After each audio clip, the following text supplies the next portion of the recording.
What is up, everybody? It's Enigma, and we're back to another podcast episode. This is the JunkBox episode 2, where today we're going to be talking about horror and what really invokes fear in both movies. We're going to be talking about music, books, and video games as well. Basically, anything that invokes fear but does it in the right way. And we're going to be talking about what that right way we feel, in our opinion, is. So feel free to talk amongst in the chat and let us know about your opinions as well as we go through.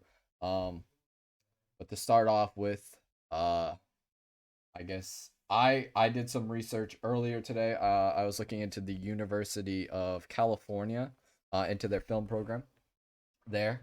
And they had talked about five keys to horror, or their opinion on the five keys, and I kind of agree with them. So to start with, number one, they called sound, score, and silence. When to invoke those. So just basically audio. Understanding how a score should be put into place, how sound should be portrayed, and how silence when is the right time for silence. And I have clips as well and other evidence to talk about in that case as well. But I'm just gonna list these off to start with. Number two is expectation and timing. What the viewer should be expecting, or how to like kind of counter it in order to invoke fear. Objects, the physical manifestation of whatever this creature or whatever this thing is, has to take on a physical kind of feel to something, with whether it's a singular object, whether it's a person, whether it's whatever it is. They said that there needs to be some kind of um, object or physical manifestation. Performance, and this is more solely talking about the performance of an actor, can drive a feeling of horror or fear. And I feel like that's the case with any movie, even outside of horror. If the performance is bad, the movie's gonna occasionally fall apart, right? So, but especially in horror. And five, they put in as psychology, basically the idea of understanding what the viewer is going through, both biologically and mentally, inside their brain. Um, Okay. those are the five keys of horror, as according to the University of So, California. are we gonna start with the first one, audio? Mm-hmm. Well, I first think I was gonna audio. say, do you Yeah. agree with those keys? Do you think those are Well, solid? you have to repeat them because probably again because I definitely agree with audio. So, Sound. Number hmm two is expectation and timing. yes, Uh, expectation, definitely. three is objects. I'm not sure what they mean by objects, but I can kind of like discuss that when we get to that one. okay, Because yeah. it kind of has like a thing with it. Number four was performance. Mainly the performance of the actors, what they're talking about. Uh, like I think it's I guess important, but not as important as some other aspects. I would I'd probably agree. say. I think that's why it's there like number four. Number five Yeah. is also psychology, just understanding what the viewer is going through A mentally. 100%. Yeah.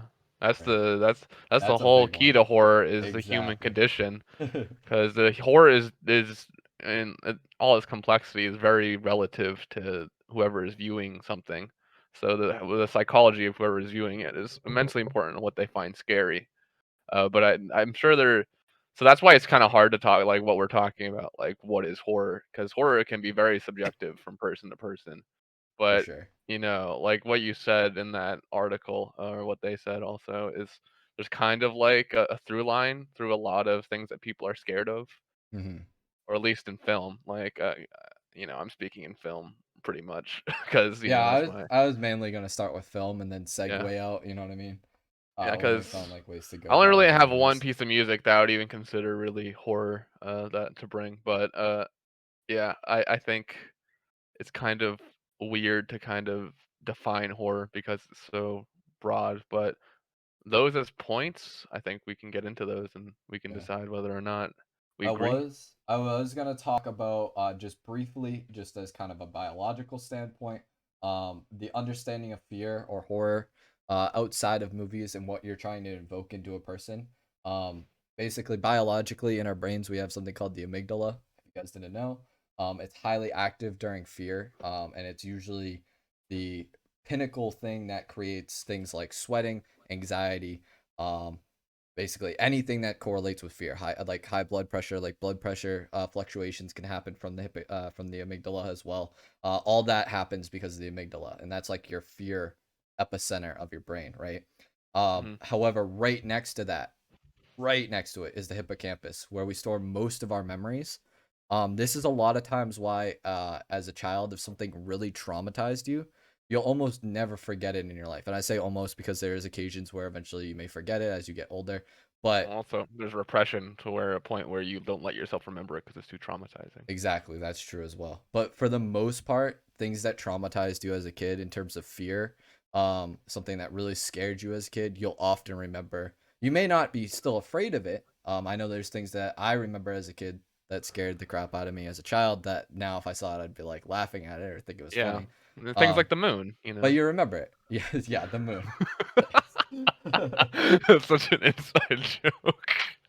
Actually, Continue. there was this fish. All right, so my great grandfather had this fish that danced. It had like a button on it, and it would like flap and Yeah, dance and yeah. sing. It was Uh-huh. like a singing fish. It used to scare the Yeah. crap out of me as like a Okay. kid, and so I never forget that. Even though like I haven't, I mean, my great grandfather's been dead for a long time now.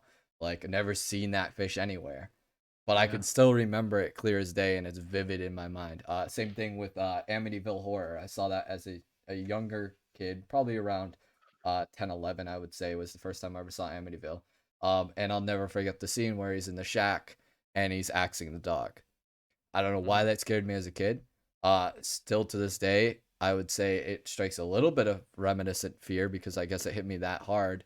But I wouldn't say it's as scary as it was probably when I was a kid, but I still remember it. Like if someone brings up Amityville Horror, the first thing I talk about is that scene with the dog and getting Yeah. axed.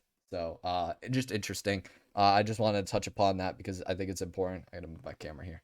To touch upon the biological and what us as or what people as movie makers, as book writers, as um music, what they're singers, singer songwriters, what they are trying to really touch upon biologically inside of us, in terms of our brain. So I think that's important to get across. But yeah, from there, unless you have anything to touch upon that, Corny, I think we can move right into Now sound, you can move score, on. and silence as our Mhm. first talking point of 5 keys to horror. Sure, yeah. Go for it. Oh, you okay? Yeah. So the first thing as soon as I like saw that, the first thing that came to my mind obviously was The Quiet Place, which was a recent movie. I think they do a really good job about silence and stuff throughout the movie, and then when they do need to incorporate sound or scores, there are very prominent ones. And I'll show a scene of that. But first and foremost, as I was looking up The Quiet Place, I ended up stumbling across not really stumbling. I kind of remember this, and I was researching it earlier for a different topic, but was The Shining. In the specific clip that I'm going to show right now, is the door scene. Um, and we're gonna watch this twice. And there's a reason why I'm gonna watch it twice. We're gonna watch it the first time completely normal. Uh, just just the 26 seconds. I'm gonna be kind of quiet, and we'll watch it, and just listen to the score that's underlining what's happening on the scene. It's not. It's not. I mean, yeah, all right. I'm just gonna play it, and then I'll talk about the. Then we'll watch it again in the second way that I'm gonna show it, and then I'll discuss why I did that. So here we go.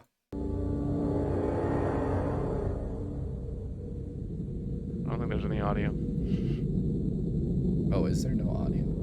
Oh wait, maybe I'm muted. Hold on. Never mind. I'm good. You're good. Okay. That was my bad.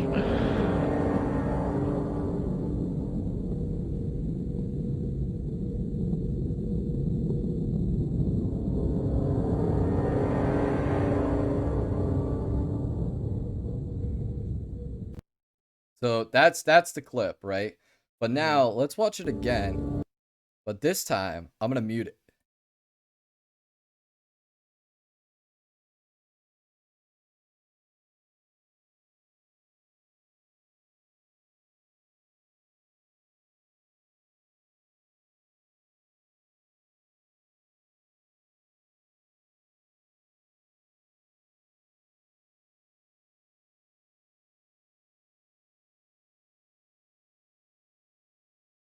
All right. And so basically my point in doing that obviously we're talking about sound here, is I wanted to discuss basically the idea that when you're listening to the audio in this, like without the score underlining here perfectly, like kind of like the suspense and like the fearfulness of it, like without that audio it's kind of just blood pouring out of an elevator, which in and of itself, yes, we could describe it as scary, especially if you're a person that's squeamish around blood, which again, that goes upon the whole opinionated statement that we were talking about earlier about horror being subjective to a person. However, if you're the type of person that say isn't squeamish around blood, this is basically just like the equivalent of almost flowing water out of an elevator. I mean, obviously it's blood red, but I'm gonna put it at that. Uh, Without sound, it is the sound, in my opinion, that really pushes this home to the viewer. Would you agree with that? Yeah, I think something about horror film scores or just film scores in general is that if they're not done correctly, they can kind of be like telling the audience how to feel. Mm-hmm. Uh, but like something that's like I feel like this is a subtle score. That it kind of has it just gives that atmosphere more presence, so you can interpret yourself like, oh, this is unsettling. You know, Mm. it's not in your face like telling you like be scared. Like it's not like we'll probably get in the later jump scares where there's a big loud noise and the Yes. the the music goes crazy and it's like oh my god, be scared. And you're like oh my god, I'm scared. And once you figure out that they're just tricking you into doing that, then that kind of wears off and Mm-hmm. you feel like you're being manipulated into feeling these emotions. So you want it to be subtle like that, where it's just like, I think the use of editing in that scene also contributes to the fear Oh because yeah, a lot of this is that's like 10 minutes into the movie that happens. I'm pretty sure that sequence. I think it is. Um, Isn't it like it's soon so after he meets? there's Wait, is not it they're not at the after? hotel yet. They're like about to leave, Oh and yeah, this is when he's having that he has a illusion, right? Yeah, vision, the yeah, vision. and all this stuff you haven't seen, all this like really creepy imagery with the elevator and the girls and him screaming, like all kind of culminates into a really unnerving moment because I think of all of those things, but the Mm-hmm. score specifically does lend itself to that unnerving presence that I think The I Shining does very well in keeping throughout the entirety of it. Yeah, it's definitely, actually it was really hard to, in my personal opinion, it was really hard to pick out a specific scene from The Shining. I only picked out this one because it's probably the most notable one, and like you said, it like happens pretty much like right at the beginning of the movie. Mhm. And I think the score does extremely well, but I do think multiple times throughout The Shining there's scores that underline and really push the what the viewer is experiencing home and really create that suspenseful experience, in my opinion. Mhm. Um, I do have also um I do have The Quiet Place as well, which we can watch real quick. This is specifically a bathtub scene. By the way, just for anybody watching, um, there is probably going to be spoilers during this entire time. So if you haven't seen any of these movies, I'm gonna try and say the name of the movie before we show a clip from it, at least once. So if you plan on watching the movie, just mute it or walk away for 30 seconds or something, and it'll probably be over. At least the clip. We will probably be talking about it, so I don't know. Mhm. Just an FYI. Because I don't want to ruin movies for people. Obviously, I think you guys should all experience a lot of the movies that we talk about for yourselves, and get your own opinion. So this is The Quiet Place. This is the bathtub scene. This is later in the movie. She's gonna be giving birth. She was pregnant or whatever, whatnot, and basically the house is under attack by the creatures in the film. Throughout most of the movie, they stay almost completely silent. In terms of things said, they use sign language to talk. The only time they've ever talked thus far, currently in the movie, has been when the father and son went out and were underneath a waterfall, and the point of that was to show off the fact that yes, the creatures talk, their senses are entirely based off of hearing sounds, and thus because the waterfall is making more noise than they are, they can actually talk while underneath the waterfall. Which I think, honestly, some people said they didn't like it. They would have rather if the movie stayed completely silent with them using sign language. I think it was good because it was a way in which they could really push home the idea of these creatures being hearing based. But we can get into that later. Let me play through the clip. This isn't. I mean, this does a really good job with the score, but the score mixed with audio happening in the scene in terms of crunching, in terms of screaming, in terms of everything else that's happening. Just listen for it. I think it really pushes the scene and the suspensefulness of this scene home.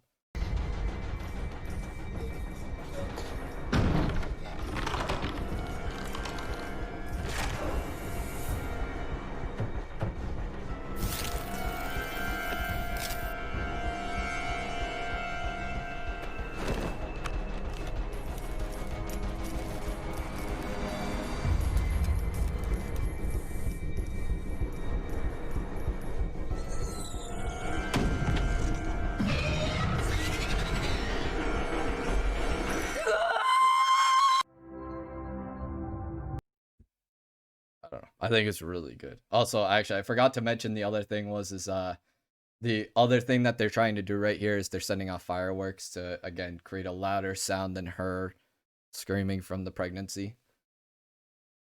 Uh, so very interesting. Hmm. Uh, at least for me, I'm one of those people, at least for this movie, that I kind of would rather there not be a score. Mm-hmm. Just because I feel the sound, like I would kind of want to be immersed in like I'm hiding from the monsters along with them almost. Mm-hmm. So I like there's a lot of like sound design stuff there that I feel like would have just been like better if the If score the wasn't score kind of wasn't there. drowning it out, like the flickering of the light bulb and the hearing it coming up the stairs, and like her having to be quiet because she has to be quiet and like really struggling. Those are Mm-hmm. like maybe like the tiniest like whimpers like coming out. I feel like that would have added to it in my opinion. But I definitely can see why you would enjoy the score. It's not like I don't understand that. I just would probably prefer it to be totally, you know, just sound design, no score. I feel Yeah. like it would probably work a little better in my opinion, but I think that's a more subjective thing. I can definitely agree with that. I could see where this movie would definitely be pushed a lot further without a score underneath, especially in this case right here. I can agree. Because if all you're hearing is her like whimpering initially and the thing climbing up the stairs, sorry, Yeah. like you would be so much in tune to those audio cues as opposed to kind of losing some of it due to the score, right? So that's like what you're Yeah, talking and about. I feel like when she screams, like since if it was completely silent up until that point, it would be even more Mm-hmm. jarring when she does scream. But the music just stops and then lets her scream. Like, Mm-hmm. and like, if you're gonna use score, I feel like that's the way to do it. Is like kind of have her scream rip through it and then stop. But again, I feel like it would have been more impactful if it was just silent up until that point. I can agree. I can definitely agree. Yeah. One thing I did want to point out because we did talk about the light bulb flickering, or you talked about it, which was a Hmm. point of interest to me as well. The bottle, not the bottle rocket, but the rockets being lit by the boy outside. You could very distinguishably hear that start sizzling as if it's like right in front of the microphone. And same thing with the light bulb flickering. Um, Sounds like that they pull out and really make prominent. I think can really be impactful to a movie, especially one that's like based around this. One scene that I didn't pull up that I know has that happen, um, was the Shining actually, or not the Shining, the first Scream has that happening, where you can hear her making popcorn at the very beginning of the movie, Hmm. and the popcorn is literally like in your ears popping, and it's like foreshadowing the moment when Well, yeah, all isn't it hell like kind breaks of like loose. the build up to where the Mm-hmm. point where she figures out that he's like outside? Exactly. Yeah. But like it's so prominent that like it's like it's so oddly like eerie in a Yeah, way that I they don't know. like It's thought funny that to. you mentioned that one because that one's kind of like a cliche that they're making Yeah. fun of, like like putting the tea kettle on, and like when that starts to boil, like Yeah. it's kind of like a common trope, but it does work. Like I'm not gonna No, argue with I that. agree. I definitely think it's a Yeah, cliche. I just was pointing out the fact that like, like that's the audio like kind of cues that a lot of like in my opinion good horror movies actually kind of like pull on yeah. Audio doesn't as a need to way be to do it. realistic. It needs to highlight what's important in a Mhm. scene. Exactly. So Um yeah. Furthering just a couple more touching like things and then we can kind of just go off on it really. Mhm. Another thing they had talked about in terms of sound score and silence was sounds that are iconic to the main we'll call it antagonist, the main uh scary horror element that is in the movie. In this case, I'm gonna mainly bring up Freddy's Claws, the Texas Chainsaw, Leatherface's Chainsaw, um, Mhm.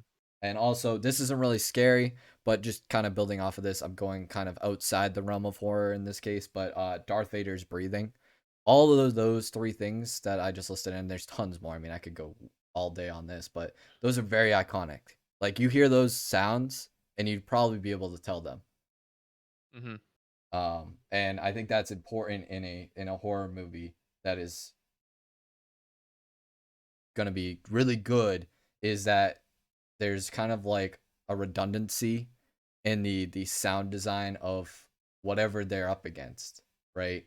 Or that there's an iconic sound that like can be remembered by the viewer.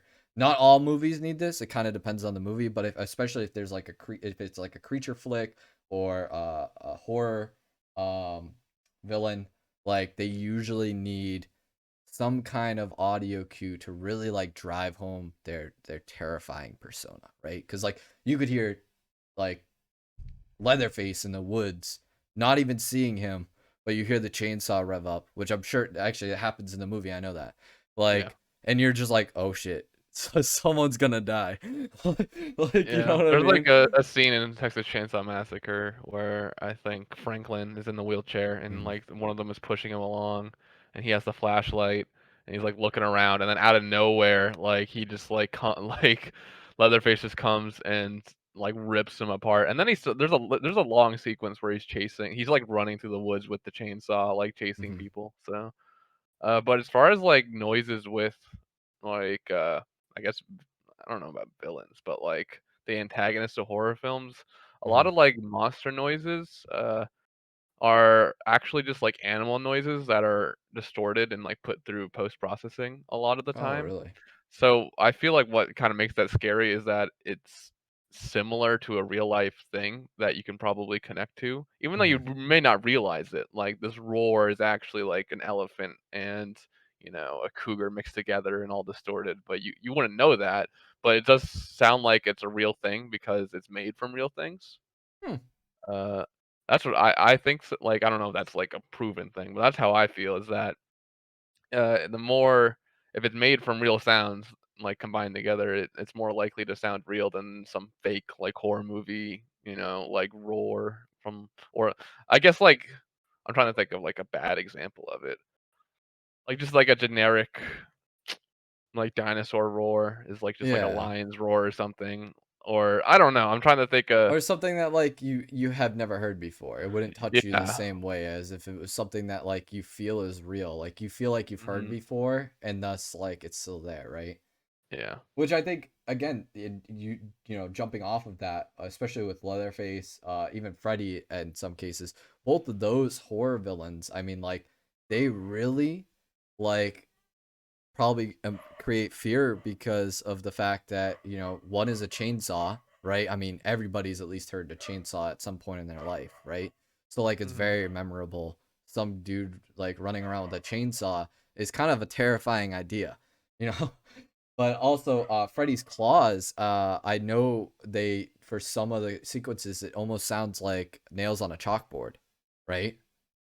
And Yeah, he like that's scrapes them very along close. a lot, I'm pretty sure, like, he Mm-hmm. scrapes his knives against there's a scene in one of them where he scrapes his claws against the chalkboard and their head explodes, but Oh, really? I don't the remember that. I mean, Nightmare on Elm Street gets really ridiculous as it Yeah, goes on. again, and like I'm gonna and I actually forgot to mention this already, but some of the movies that we will talk about, I feel again do things well.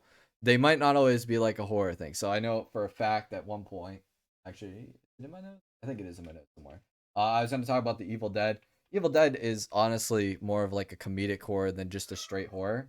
But there is times when it does actually there's a lot of times where it does what it's set out to do in terms of horror extremely well, but maybe it didn't follow suit with some of the other things, and that's why they just went with a comedic pathway.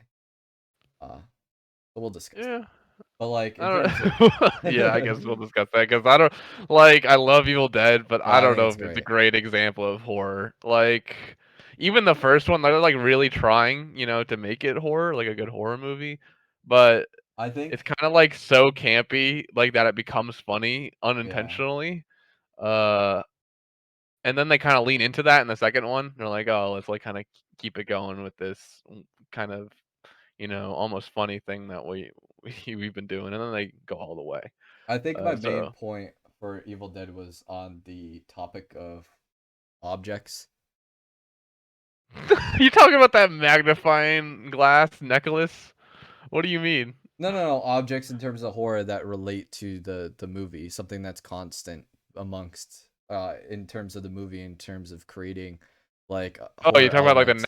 So like Necronomicon? the Okay. Necronomicon and the fact that they always when initially, especially in the first one, right, they play like the old the record, Tape right? Isn't it like a tape backwards. or Yeah. whatever? Yeah, and then like that's what summons these creatures. You know, whether we could go all day about whether or not the actual movie or the creatures are that scary, but the fact of the matter is they use an object, a physical object, in order to create basically what we'll call basically the elements of fear that are later gonna be coming into the movie, right? Because So all by hell breaks loose object, by do you object. just mean when you say object, I just think of like kind of like symbols of I horror, can like talk about that one. We can move that yeah. one up.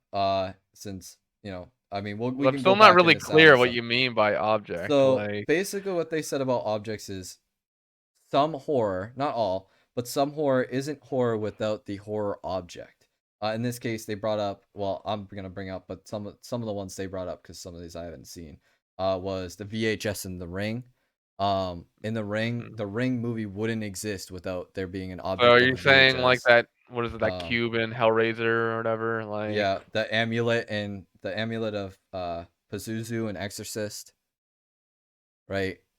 uh, see, I don't know if I agree with that. You don't Then know if you I agree don't. with that? I think all of those could just be taken out and replaced with anything else, and it wouldn't matter. Like, say that instead of in Hellraiser, instead of like that Hell Cube, it's like I don't know something else. Like, Well, is the okay, it what's could be not replaced, what's but it would scary have to about still it? be physical, I guess. right? You would still need an object though I in think order as to long like as they could summon, because what's get not it ready. the thing that's scary about it is that it summons a bunch of demons that will torture you Hmm. for eternity. I think no matter what you summon them, they're still gonna be scary. I mean, I think it kind of helps a little bit that it's like this weird cube that like moves on its own and like does all this stuff. But I don't think it's like essential for it to be like kind of scary. I guess like for the ring, I guess the VHS is kind of like needs to be a VHS because it's a Yeah, video. I think like Uh, their point was that like some way or another you really need to have like okay, going back on the Hellraiser cube, right? Like you need that, like some, it doesn't need to be a cube, it could be like a sphere, it could be whatever, right? But the thing is that viewers, when they see this initially, like they can correlate that to the upcoming fear, right? So all of a so a sudden the symbol. next, yeah, so it's basically like a symbol of like a, yeah, yeah, it's a symbol basically is what they're Okay, going off, right? I can It's a understand that symbol of then. the upcoming, or I'm gonna say upcoming, but initially they wouldn't know it's upcoming until it happened, and then all of a sudden they can put two and two together, right, and go, oh, that object means scary shit, right? And so Yeah. then all of a sudden they continue watching and they see it again and they go, oh shit, there's something gonna happen, and it creates suspense. Well, whether or Okay. not the movie's meant to create a suspense like that, again, we can go on to the Evil Dead, where in the future movies, that all of a sudden he's pulling out, the tape again or something. You go, all right, here comes the shit again, right? But again, that's supposed to be more of a comedic, but you're expecting it, right? But then in some movies, based off of how they do things, that expectation can become suspense if they drag it out long enough or whatever, depending on how scary whatever comes after that object is, right? So with the Yeah. VHS, you see the VHS in the ring. Oh shit, she's pushing it in. You don't know when, but something's gonna come out of that fucking TV, right? Mhm. So it Okay. I doesn't guess. it doesn't necessarily have to be a VHS, right? But like Mhm. it could be a DVD, It's just a symbol of something yet to come. Yeah. I guess that's just more basic filmmaking, in my opinion, rather Hmm. than horror. Like stuff like that is littered throughout filmmaking. You can look back all the way to like Citizen Kane, with the snow globe, and Rosebud with the sled, and like it's. I think that's just like basic filmmaking, in my Yeah. opinion. I don't know. I guess it is necessary in horror, seeing how it's pretty necessary in most filmmaking. Like Uh, so I guess it's true technically, but I don't think it's like a really important thing. Because I understand what you're saying that like the Hmm. object and what's associated with what happens with the object is what's scary about it because it reminds you of that. Hmm. But you're still not scared of the object, No, I you're scared guess. about what's coming after the Yeah, object, yeah. right? No, I Like, definitely agree. I think like object could be like pushed further down the list. I would honestly say the last two things that you really would have to worry about in making a horror movie would be the object and then the performance of the characters, right? Which we'll go into performance later on as well. But I think like out of the five, I think those last two should be kind of at the bottom of the list. I'm not saying again, you kind of expect or hope to expect a good performance from your actors, yeah. but again, but that happens in any film, right? If you're gonna have a like a movie romance scene that has to be really moving and the actors are bad, then you're not gonna have a good romance movie, right? So then that's like a total opposite of horror. So some of these don't really necessarily have to do with just horror; they're more just film good, good film practices. Mhm. But I don't know. I think they included them just because of that. I suppose I think mainly the big ones for horror are expectations, sound design, uh, and psychology. They Right? really don't mention shot composition, huh? No, not really. I talked about unnerving over jump scares and like shot composition in terms of that, but I can go into that, I guess, yeah. because I feel like at least a lot of what scares me is how shots are composed. Mm-hmm. Because a lot of the time, like what scares me the most is when something's like just out of view, or you can barely see it. Like you're supposed to be like you're focusing on the main character, and then like something like quickly runs behind them, Mm-hmm. and like honestly, you could probably miss it if you weren't paying attention that much. But, like, it's just that, like, some because I feel like there's a lot of fear that a lot of people have, like, they see something out of the corner of their eyes and they do a double take it, like, "Oh, it's just like a coat on a coat rack."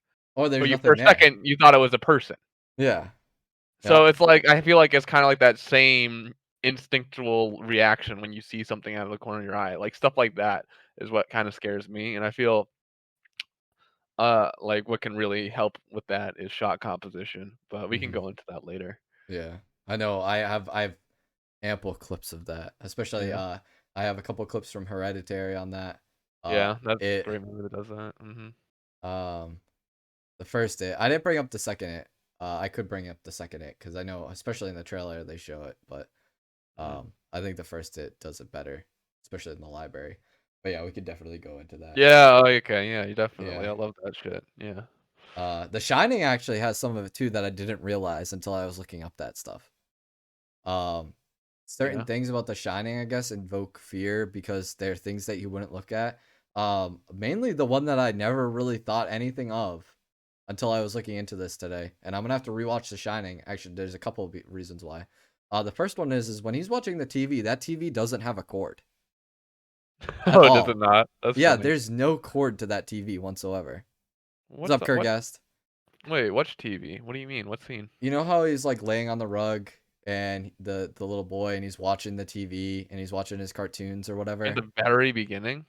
It's later Or in is the it movie, isn't it? okay, I don't really remember that scene then. Hang on, let me I can pull it up. Well, I mean, well, I'm This not is I don't this remember is a by far take memory. of it. Eventually, it comes further in. You're just saying that there's no cord plugged into it? Yeah, as they zoom in further and further, there's like definitely no cord on that TV. Yeah, that's not I don't think that's intentional. But okay, furthering that though, so there's Yeah. another thing I gotta pay attention to. Again, this could be just a continuity thing as well. Yeah. But there's a point in The Shining where Jack's doing his writing on the typewriter. When the Mhm. wife comes in and starts flipping through the pages later in the movie, right? And they all say, Mhm.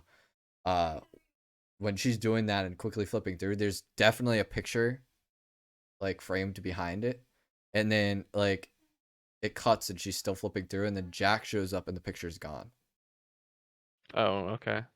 And I don't know. Again, could be continuity between takes, but I Yeah, think just there's a knowing lot that of that happened is kind of weird and suspenseful. specifically with The Shining and theories like that, I'm very weary to believe any of that because there's this whole documentary, what is it called? I don't remember, but it's basically a bunch of Shining theories, and some of Mhm. them are really stupid. Are they Like really out there? it was what was it? One of the theories is that in the opening where there's that helicopter shot and they're following the car around, that Mhm. Stanley Kubrick's face is like in a cloud in the distance. Uh, or like since in the opening credits when Stanley Kubrick's name like scrolls down, if you it scrolls down at the exact same time if you were to play the movie backwards in the ending credits, like it lines up with something. It's like Really? really stupid stuff like that. But then there's also the whole American Indian part of it that actually is like super legitimate, I Mhm. think. I don't know if you've read into that theory I where haven't read into that. it's like on a burial ground where a bunch of like American Indians were killed, and like and when he's in the storage room, like the freezer, Mhm. there's like a bunch of cans with American Indians on them, and you can and there's a picture of Stanley Kubrick placing those cans on that shelf in a behind Mhm. the scenes photos. It was obviously very intentional, and there's a lot of like crossover over what happens like with that. So I don't remember off the top of my head. It's been a while since I remember that theory, but there's a lot of crackpot theories around The Shining Hmm. when it comes to Interesting. like what it could be about and certain things. But I think it's room 237. I think is the name of it. Unless I'm getting the number No, wrong. you're right. It's 237. Uh, but there's, like, only, like, one good theory in that whole documentary. Okay. Some of the most of them are really stupid. But, like, one thing about just speaking about The Shining, I don't know if you knew this, there's you know how, like, Danny, when he's on his tricycle, he's, like, going through the hallways, like, Mhm. riding around? Mhm. The way that the hallways are actually constructed don't make actual sense. Yeah, I know what you're talking about. Like, So they're it very creates unnerving to go he, through like because he'll double back on somewhere he's already been, but it'll be different. yeah. So it creates this kind of unnerving feeling like, "Oh, he should be right where he was before, but he's not." And Mhm. it's hard to notice if you unless you know that. Unless you're, But like, when you following do him specifically, yeah, but when right? you do, it's kinda like yeah, like, unless you're mapping out where he's going exactly, it's kinda hard to notice because it's Mhm. very well done. I think that whole scene, it's just the emptiness, and then there's a lot of stuff with that scene where he runs into the little girls too, and Mhm. the way they're positioned in the hallway, like, kinda, like, far away and very open and just, like, there's a that's shot composition for me when he Mhm. rounds the corner, and it's like they're just far enough away, like, to a point where you can't see them super clearly, and you're like, Yeah. "Whoa, like, what is this?" Well, also, it's because, like, he just takes that corner, right? So he, like, turns the Yeah, corner and boom, they're there, right? But it's not a jump scare no. because it, like, does it slow enough that, like, you see it coming and everything, but it does it in a way that, like, adds the suspense. And yeah, like, basically, that's just the shot I mean, composition, right? when we get into jump scares later, I Yeah. can talk about most jump scares are mostly loud noises, is Yeah. what jump scares are, It's because something you can popping out have really somebody fast and, like, a yeah. with a loud noise coming Because after if it, you try to right? jump scare somebody with just picture, it would not work nearly as No. well. Like probably not even like 75% as well, unless you had sound with it to scare Mhm. them, which I is do wanna interesting to think about. I do want to get to Yeah. chat real quick. So Kurgas Yep. says, greetings. He says, my personal opinion is that movies aren't scary these days because most horror is expected already. I can kind of agree with that. For some movies, I think there's a lot of movies that have come out recently though that are, in my opinion, kind of artsy in a way, or touch upon horror in a different way, and thus they still create like a horror element, like a fear. I actually disagree with what Corny's saying. Uh, what was he What just did I talking just about? say? I don't remember. Shot composition. Oh, with the with Oh. him turning corners and stuff? Oh, I think it was maybe talking about the jump scares. Oh, with the jump scares. Okay, Yeah. yes, yes, of course. But Drinks, jokes, and storytelling says, how's it going? It is going very well. I'm happy that you're joining us, and thank you for the follow as well. Welcome to Enigmas, and also welcome to the Junk Box. no, Uh, I agree that showing like creepy imagery can create an atmosphere. I was just talking about jump scares specifically. That if you were to take the audio, like, so just I for could show example, one too later because yeah, I think I have the yeah, Jaws one up where like the head pops out from underneath the ship or whatever. even I don't think is like that's as bad. I don't think there's is there a music cue for that? I don't think there is. Is there no music cue on that one? No, I think it's just the sound of him coming out of the water. Oh, is it? Because actually, I think Fear that is a was. pretty good example of yeah. But I was just Raising saying, Image like, is a if you really were good example of a fear. classic Yeah. example of a jump scare, somebody jumps in the frame and there's a loud noise. I'm saying Mhm. that it's less likely to scare people because the noise is not there. But if you were to show a montage of creepy imagery or like you're talking about fear, I don't remember the little girl's name, but she kind of just like shows up and just like walks towards you and it's like, or she flashes in your screen. Uh, I agree that it can kind of create an atmosphere, but I was just saying that I think jump scares only work because of a very specific way they manipulate like human instinct, where they make you like jumping is just a human instinct. When you jump, it's because you have that flight or flight reaction because you didn't expect Mhm. something to happen, and you want to run. You're either going to run away or you're going to fight. So it's like an instinctual thing that filmmakers abuse through editing and sound design or shot composition. But I can 100% agree that like a use of montage or just imagery can be completely creepy on its own. I'm not saying that. Mhm. I think that's way more creepy than any sort of jump scare you could ever get. Uh, so yeah, I get what you're saying. I think that should go hand in hand with our next topic as well, which is expectation and timing. Because you just talked about Mhm. expectation. If you're expecting a jump scare to happen, you're not gonna have that fight or That's the flight, thing. right? Like because So yeah. I was gonna mainly talk about like the very cliche thing. All right, this is used almost entirely in what I'm gonna call bad horror movies, which is you'll see them. And I want my example here is from the new Winchester movie. Um, it was actually used in their trailer, right? It's honestly just for trailer. I feel like it's something to try and like pull you in. Like it feels like it's just meant for the trailer. But they put in the movie anyways. But basically, Mhm. he looks into the mirror, right? And then he's doing something at the vanity. The mirror turns. He looks up. Oh, mirror's turned strangely. Turns it back. Goes back down. Turns again. He turns it back, and all of a sudden there's something in the mirror. And there's a loud audio cue, and boom, there's something there. That has happened so many times in movies that now I just see it like lining like up like from miles away. You're literally just prepared, so it doesn't ever like make me jump anymore.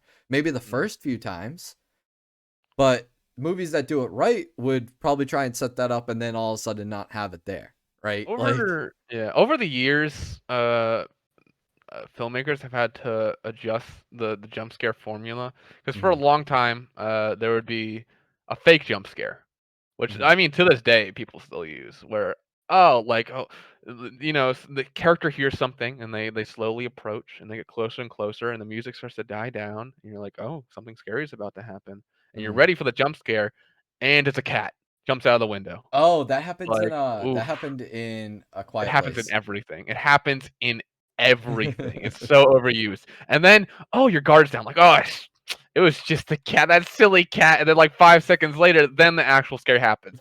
Yeah. But I like to hope that as filmmakers use that more and more. That's been I can the first time I can remember that happening, like at least off the top of my head, was in Friday the 13th Part Two, like in the Mhm, 80s.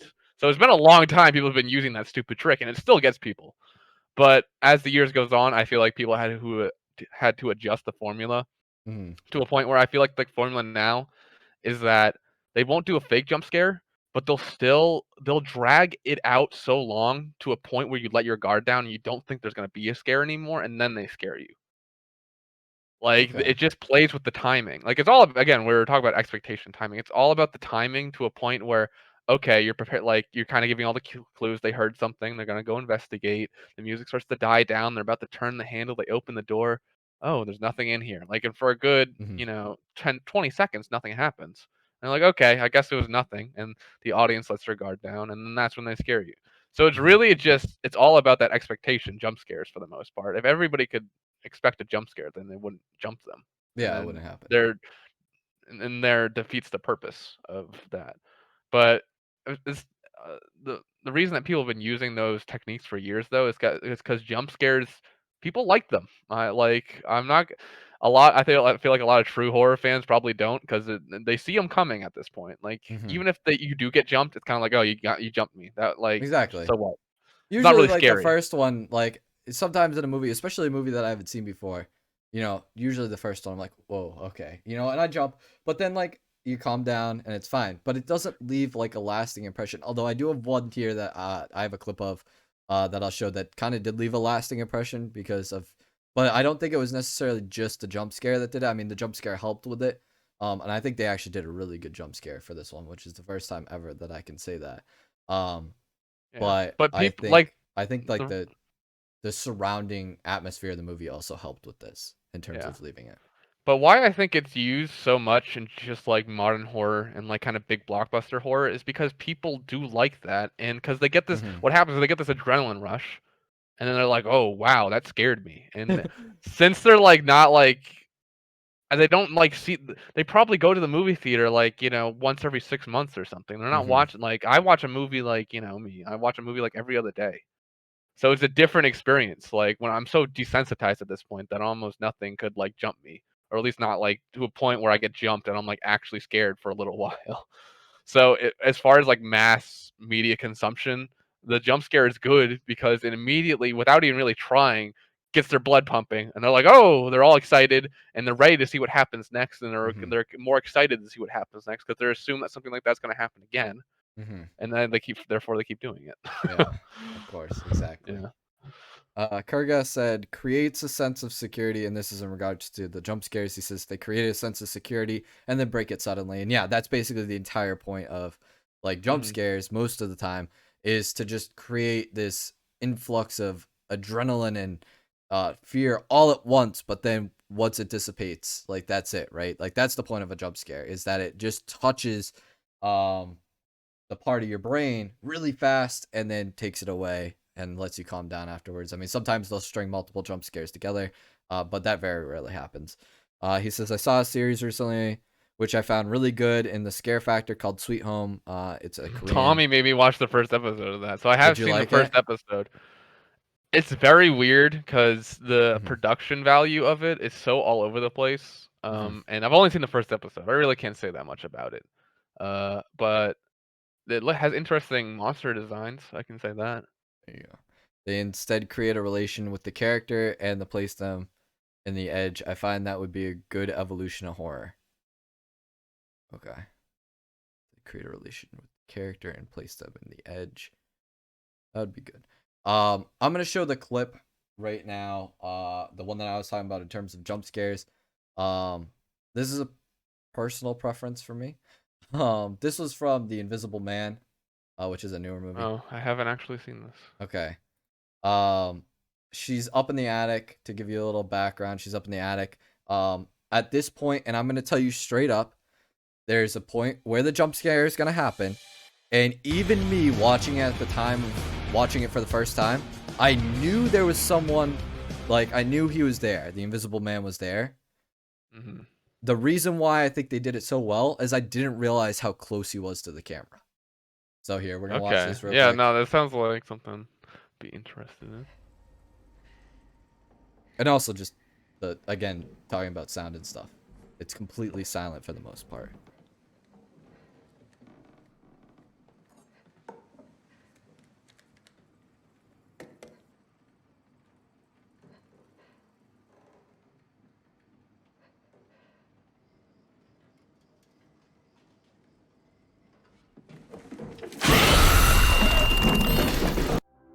And that was it. Okay. Yeah, I see what you're saying there. Like, I knew he was down there, right? They set it up for that. Hmm. But the first time watching it, I wasn't expecting him to be that close to the ladder because of the way she was looking down. Yeah, that was 100% purposeful. Is because what made you think that was shot composition? Because it showed a Exactly. shot from the very top, looking down all the way to the bottom, and Hmm. then it showed a reverse from the bottom all the way to the top.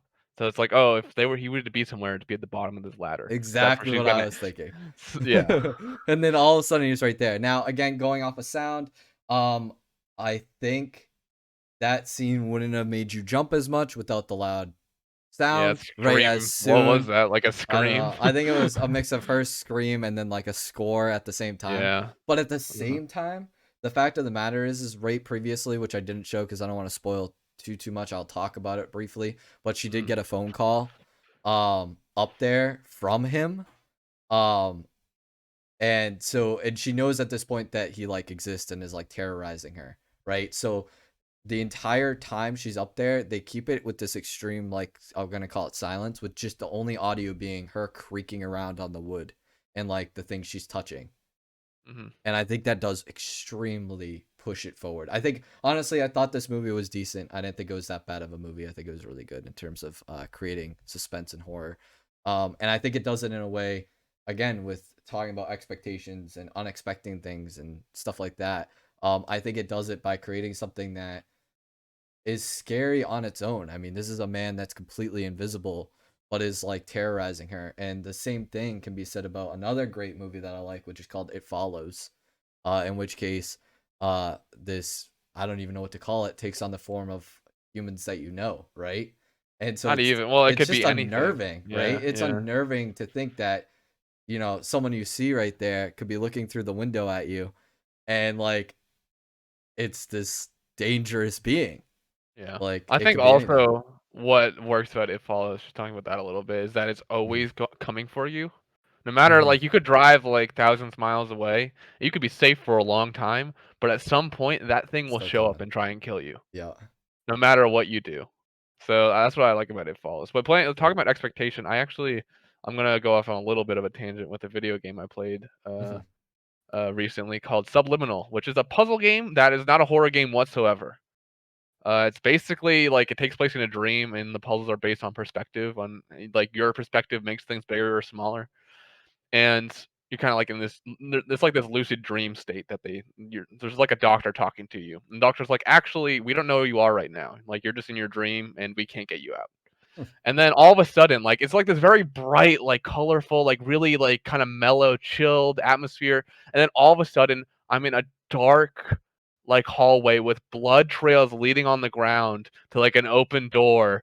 And I'm like, what is happening? Like this game all of a sudden has turned very scary. It's all very dark. Like just completely, I did not. I'm like, oh my god, am I playing a horror game now? Like I Mhm. wasn't ready for this. I was playing a fun puzzle game. I was playing with perspective. Like there's like chess pieces that you Yeah. can make bigger or smaller to like get out of your way or stack or whatever. And there's really like this open door that's like cracked a little bit, and I go and look in it, and then the door slams in front of me, and I'm like, "Ow!" Like this is actually scary. Like I wasn't expecting this at all. Uh, Exactly. but then it like goes on for a very long time, and then it's like nothing. Like it's like, oh, everything's Okay. back to normal again, and like it's just like this very small thing. Like it's because I wasn't expecting any sort of horror element to be in this really cute puzzle game at any point. Is what scared me about it because it was so like a slap in the face as far as what I was prepared for. So I think expectation can play a huge role as to what can be scary. Because in the end, like if I were to take that segment out and just show it to you normally, it wouldn't be really anything special at all. It would be Mhm. because it's the whole door closing thing. I think like PT did that like way back, whenever that was. But like that's the only scary thing that happens. But in with the rest of the game, it makes what the all kind of like cushy stuff around it is what makes it more scary, Mhm. which I Of think is course. interesting. Kurgas is gonna drive, see you guys in a little bit. Sounds good, Kurgas. Talk to you later, man. Yeah. And HMK Marco, thank you for the follow, man. Welcome to Enigmas and welcome to the Junk Box. Hope you enjoy. We're talking about horror, and what makes a movie scary. So, if you got anything to say, go Or ahead in just the what chat. makes anything scary. Yeah, just makes anything Yeah. scary. We're not specifically talking about films. But yeah. Going off of that too, in terms of expectation, and this is kind of like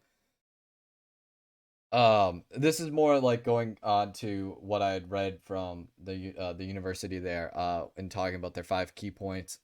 Some of the expectations are pushing things that are scary to us are things that we wouldn't expect to happen, right? In like real life outside of the film, or well, in this case the film, but also in terms of video games or whatnot, right? So they could be things that like you're gonna go, well, yeah, of course we wouldn't expect that, but in the title of the movie you're just not expecting it, right? So the two main ones that I'm gonna bring up are the chestburster scene from the first Alien.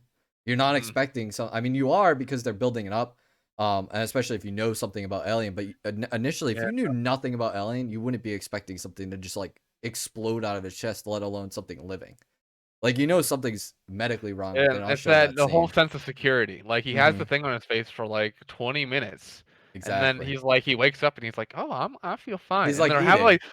I love yeah, like that scene's not very long or they're eating, but like the couple like the 2 minutes of like this like really like camaraderie, like oh Like everybody's they're just like like having having a a good good time. time, yeah, and then like all of a sudden this happens, yeah, So but that like breaks the expectation, right? Because you're not mhm. expecting something like that. And then the thing scene where he's doing the defibrillator, obviously, and then Yeah, the there's a chest lot opens of up. one of my favorites in the thing is when he tests the blood and it jumps out. Oh yeah, Uh, that one's pretty good too. I didn't find that one. yeah, like that's kind of like I But guess you could call a jump scare that I feel like works really well because they're obviously building to this point where he's like testing each thing, so you yeah, know eventually he's gonna hit somebody who is infected, and what happens you don't know. So it's like, what are you trying to again expectation? You don't know what's yeah. gonna happen once he puts the hot needle to the blood. You don't know if it's Like, gonna turn into a living thing. You don't know if it's gonna just do nothing or if it's gonna change color.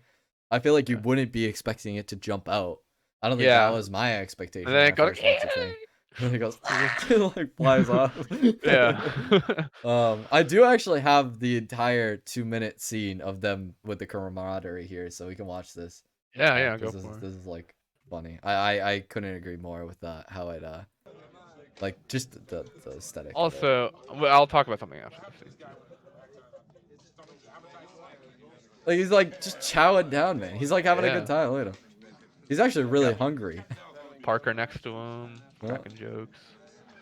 The first thing that I'm going to do when I get back is to get some decent food. I can dig it, man. I'm telling you, I haven't eaten birch food in this, but then I'll taste it better. You know what I'm saying? The other one over there. You pound down the stuff like this. Listen, I'd rather be eating something else, but I find it funny how much he took, but then how little is landing in his spoon. You notice that? He took Yeah. like 3 giant scoops out of there. Oh, and here he goes. All right. what's the matter? The food ain't that bad, baby. Eat your patrol.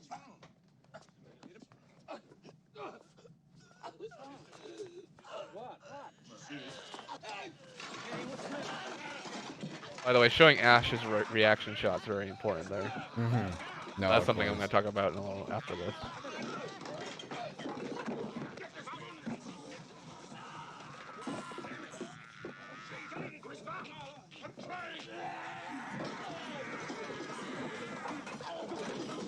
I can't figure out what was he trying to do right there.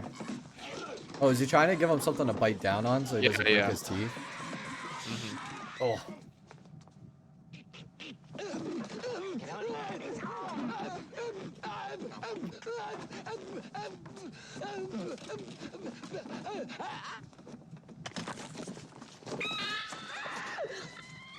It's pretty gruesome too, you know?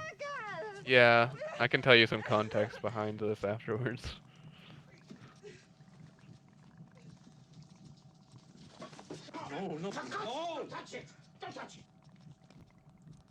Love the design too of that.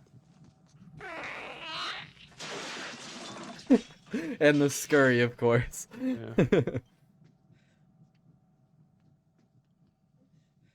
So good.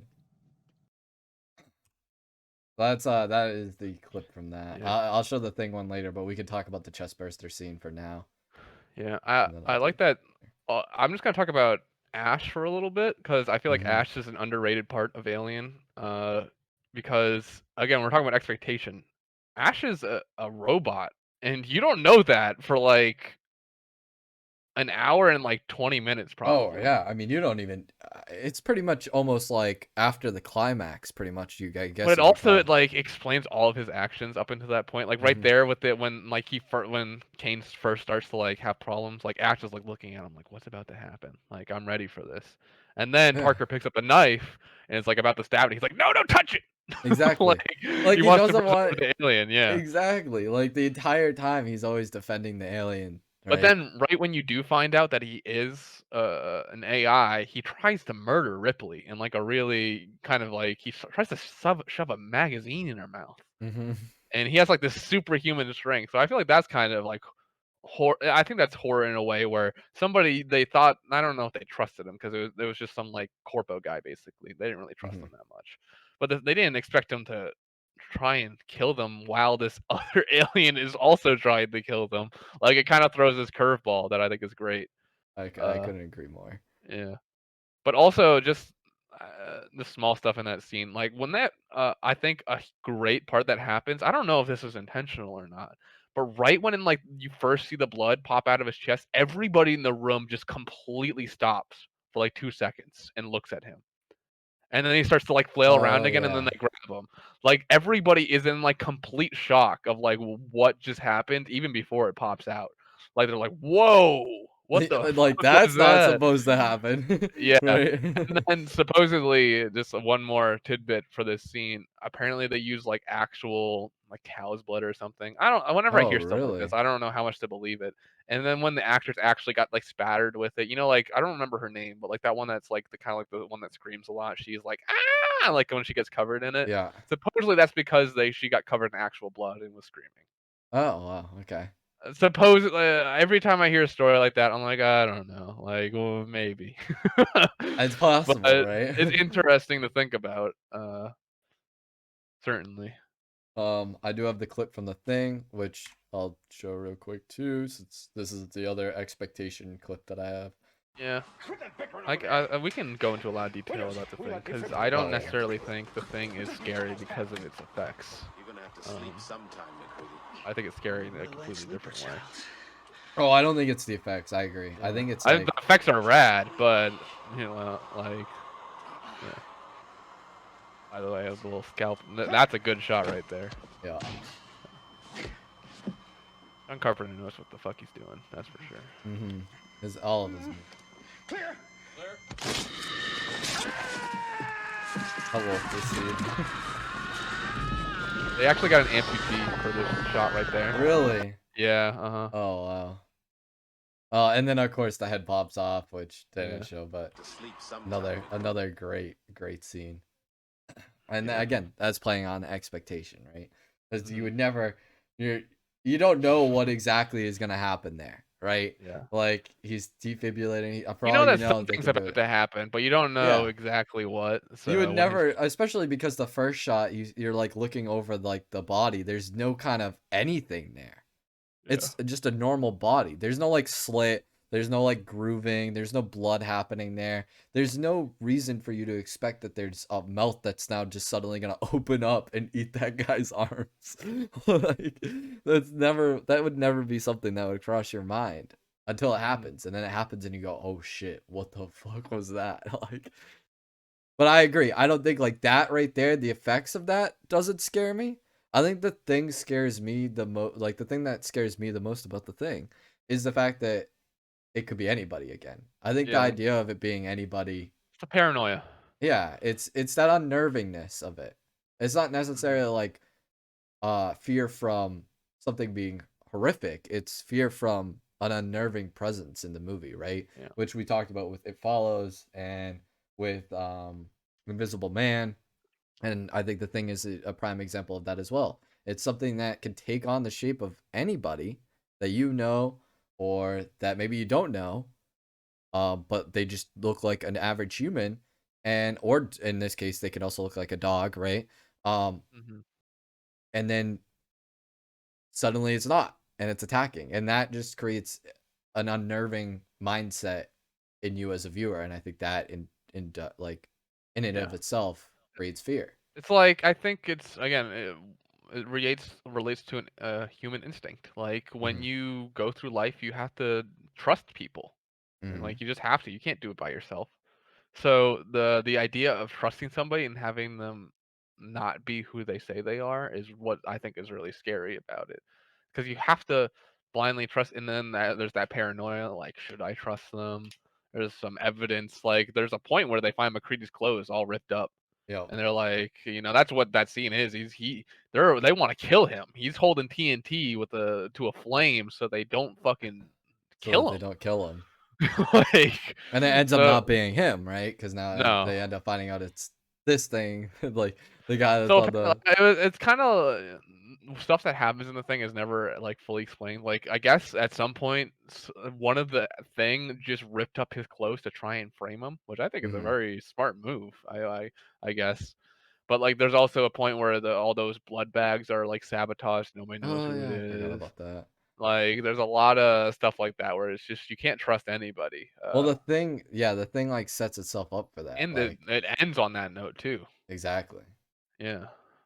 No, it's really good. I think the thing for me is a really good movie. A cool theory I heard about the ending. I'm about to spoil the ending to the thing. A movie that's 40 years old, so everybody prepare. Well, there's the new one. I haven't seen the remake I'm yet. not talking about the new one. I'm talking about the old one. So after the whole base has been completely blown up by McCready, what is it, Kurt Russell, Mhm. and he thinks he's killed everything, and then this character Child shows up, and he's just all fine, and he sees McCready sitting on the ground next to him. And basically, the movie ends where they're just like, what do we do now? And like, let's wait here a while because McCready has his doubts that Child is not. It's like if he's real or not. So Mhm. he would rather them like kind of like sit there and. But yeah, so that's how it ends. A very ambiguous ending as to whether or not Child is actually a thing or not. A cool theory I've heard is that the the bottle because like McCready's drinking alcohol. I think they're both passing a bottle Mhm. that McCready is pretending to drink this bottle because it's actually filled with like kerosene because he was making Molotov cocktails, and the thing is just is drinking it because he sees him doing it. Oh, that's good. Again, I don't think that's That would probably be true, so good but it's a though. really interesting theory. I think that Yeah, like McCready is like kind of like trying to trick him into pretending to drink this bottle that's actually filled with gasoline to see if he would do it. gotcha. That's But good. the thing is that even if he does figure out that this other that he is a thing, what is he gonna keep getting? He's by himself. Like Yeah, he's kind of he's not screwed. like he would even do anything. There's also another theory I saw that kind of I think got debunked where uh people who are things they don't have the gloss in their eyes, like their eyes don't look like moist, I guess. Yeah. Which is I looked it up. I'm pretty sure it's like a bullshit theory, but Oh, really? Because I could see that. I could see that because technically, aren't they? I mean, if they have the thing in them, they're kind of dead. Although I guess they still have a living organism in them that could keep them. yeah. I don't know. It's kind of a I don't catch even, but the twenty thing two. is like even practically like in filmmaking wise, I don't even know how you would accomplish that. Yeah, I don't know if you could take the gloss. I guess Yeah. post effects, but that's a lot of like This was post effects in 1982. 1982. So So I yeah, don't think it was visual effects were really there. complicated enough to do that yet. Kyrgyz is back. What's the topic now? We are talking about expectations. We're just talking about movies. And yeah, basically we're talking about movies. More specifically, the current movie of choice right now is The Thing. We had talked about The Alien as well. As in terms of breaking expectations through the chest burster scene. The Thing right now we're talking about just in general. But specifically we had talked about I guess also the chest scene in which the man is defibrillating the other person and then there's a belt and it eats his arms off. So that's what we're talking about right now. That's expectations. I mean, we can all these topics we can go back on, but I kind of want to keep on moving. We There's kind one of thing. already Yeah. I would go just ahead. want to before expectations. I know that there's some people who probably haven't seen Parasite, but I there's a haven't part in yet. Parasite that I don't even. I'm not going to talk about what it is at all or what Parasite is about.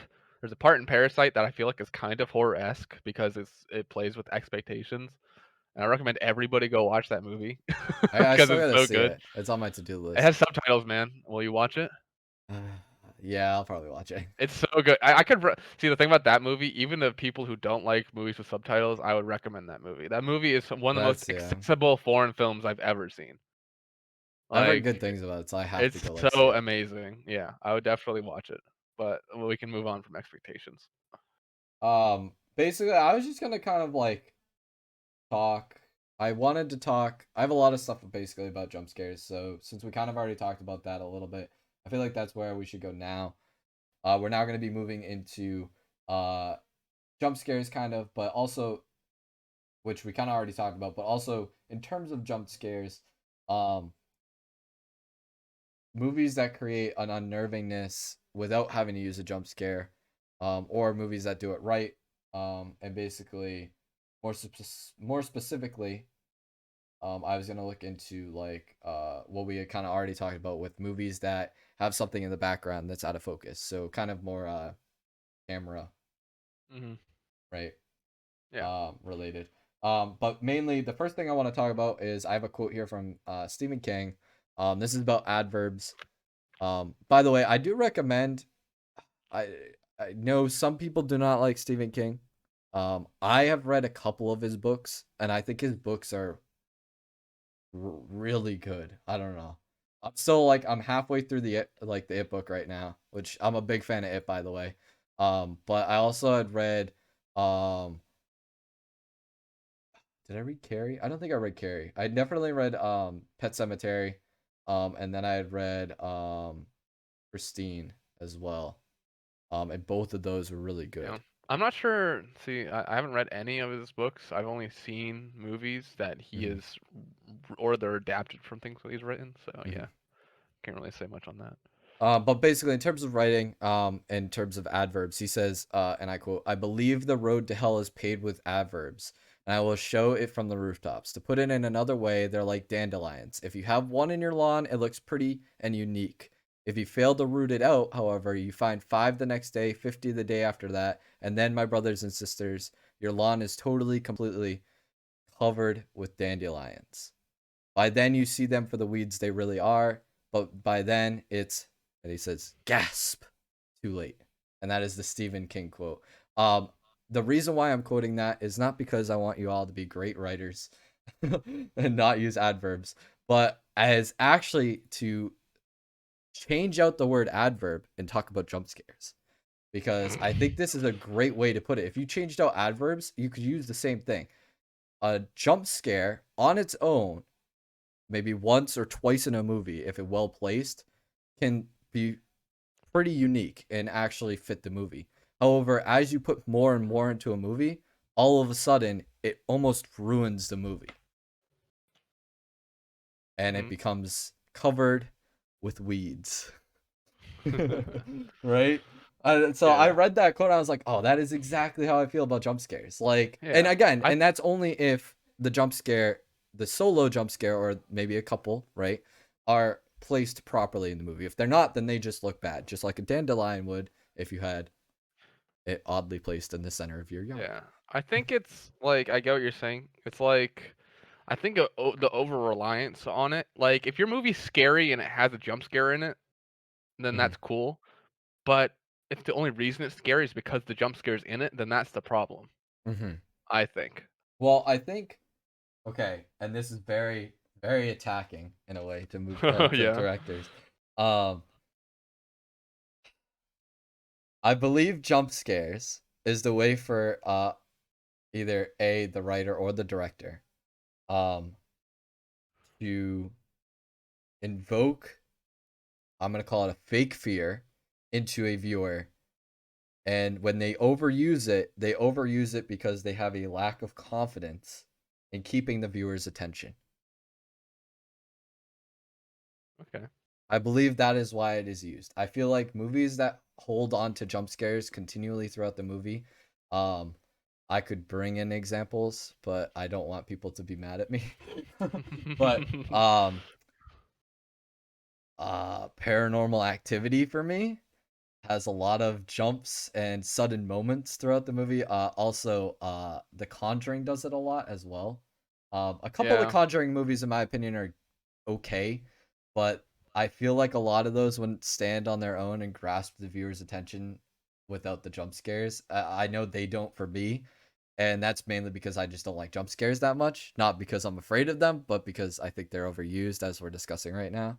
Um, and thus, I feel like, in my opinion, it's because they don't have confidence in going out of their way to make something more, I'm going to say artsy or more horrific, in a sense of doing something different or something out of the ordinary. And so they're, instead of going out there on their own and doing something that could, make or break the movie, I guess, they go with something that they know has, obviously historically uh worked, right? I mean, no one, I mean, obviously the Paranormal Activity movies and the Conjuring movies have done decent in box offices. I wouldn't say any of them have done terrific, but they've done good enough that they're sticking with the same philosophy that they've used throughout them, right? This idea Mhm. that, these jump scares are working for them. That's why they keep on using them, right? So go with something works, which only some people, I'm gonna say like me and Corny here, don't like.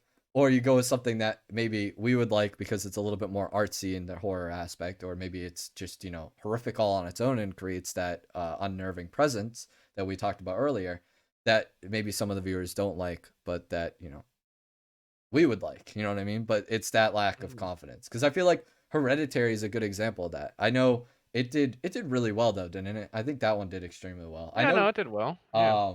It Comes at Night did not do well. No, I And yeah. that's because a lot of people thought it was gonna be like some kind of creature flick, and it ended up Uh-huh. not being. I remember walking out of the theater because I love when I catch things walking out of a theater. Like I haven't been able to do it recently, but I love when I catch people talking to each other. Mhm. But I remember walking out of the theater. Most of the people were mad. Like they Mhm. didn't, they did not like it. That's all I've Uh, heard. yeah, I loved it. I loved every second of it. I was like, that was awesome. I gotta say, But I watched it, and if we're going off of expectations, the trailer leads it to you to totally believe it's gonna be some you have creature seen horror it? I didn't flick. know you've seen Yeah, that. I watched Okay. it. Yeah. But then the movie itself is completely the opposite. I like that though. I think Honestly, it like does good though. I mean, it breaks that expectation that we talked about. And yeah. I still say it had some aspects of like general unnervingness, Hmm. right? Well, yeah, that's So the whole premise. Is yeah, it's paranoia. it's Is another one of paranoia those and kind of unnerving. movies. Yeah. So I think it did a good job at what it did, but it broke a lot of people's expectations. And because they went out of their way and didn't stick with solely jump scares or solely something that they know has worked with other movies like Are there Creatures any or jump something scares like in that that, movie? I don't I don't think even there think there is is. one. I know most of the movies we've talked about thus far, um, I've had at least some sort of a jump scare, except for The Shining doesn't have a single one in the entire movie. There's the like it's weird because it's such They don't a have like broad thing. if I'm gonna okay, so in terms of jump scares, to narrow it, I guess, instead of Yeah. just saying jump scare, uh, a loud sound accompanied by a sudden Yeah. movement or image of Because like I could almost things, consider right? that bathroom scene with the woman where he's like Yeah. holding her and then she turns into like that decrepit like But rotting like they lady. still do it kind of like slow Yeah, enough that it's not yeah, like a it's not jump, like a right? big thing. Yeah, so I guess it's not jumped. Yeah. Like the only thing that I could say is even like remotely close in my opinion of the jump is when he turns the corner and the twins are down there. But again, they do it in such a No, way there that it's isn't. not There's really a kind jump. of a jump scare You when think that so? guy when that what is it Doc comes to go save them and he jumps out behind the pillar and like axes him. Oh yeah, I guess That's that kind of a is. jump scare. But that's a 'Cause good don't one. they don't Like they make like yeah, a loud sound with it he too and like all screams, that? he Yeah. yells, he's like "Rah!" and he like hits him. But then they cut and it goes to the kids screaming, right? Because that's at the Yeah, yeah. beginning. That whole scene. But again though, like It's well okay, done though. that's Again, like it's not really well done reliance. and it's It's not placed reliance. there and it's Yeah. like maybe like one out of the entire movie, right? And Mhm. again, going off of that quote that I just said, it's okay to have, you know, a couple. Mhm. It's when you fill your movie with them that you lose, in my opinion, you lose the fear aspect. Some people Mhm. would disagree with that because, like, again, there's plenty of movies that do that and they do extremely well in the box office. Mhm. And I don't know. I think that's Again, just I think because it's a people just I like guess the it's just a adrenaline rush. yeah, also it's just a lack of being exposed to that too much Mhm. because again, people go and see those type of movies once or twice every year. They wait for it If to you come out, yeah, right? They're not watching like other movies in between. yeah. Like If they someone watched that does like that would like if go they see The watched an Conjuring. yeah, if they watched enough horror movies, then they probably wouldn't have the same Mhm. reaction to that because it's just Exactly. desensitization. If I can't say that word, but yeah, yeah, Desensitization. they're I don't know. desensitized. They're Yeah, desensitized to the idea of jump scares being yeah. like not a fluent way of creating fear. Um, Unnerving. Going into this, I already said unnerving was another thing we're gonna talk about. I do have some clips of unnerving things. Pennywise, from It with the library scene I'll show, as well as the witch. I have the Hmm. peekaboo scene with the baby. That I'll show that I feel is unnerving because, or actually also just going off of what you'd expect. I'll tell you my expectations from that and how it broke that and kind of was like, whoa, that's kind of weird. Which I think they did on purpose as well. So I'll show both of those. But one that I don't have a clip for that I'm just going to talk about generally, Jaws.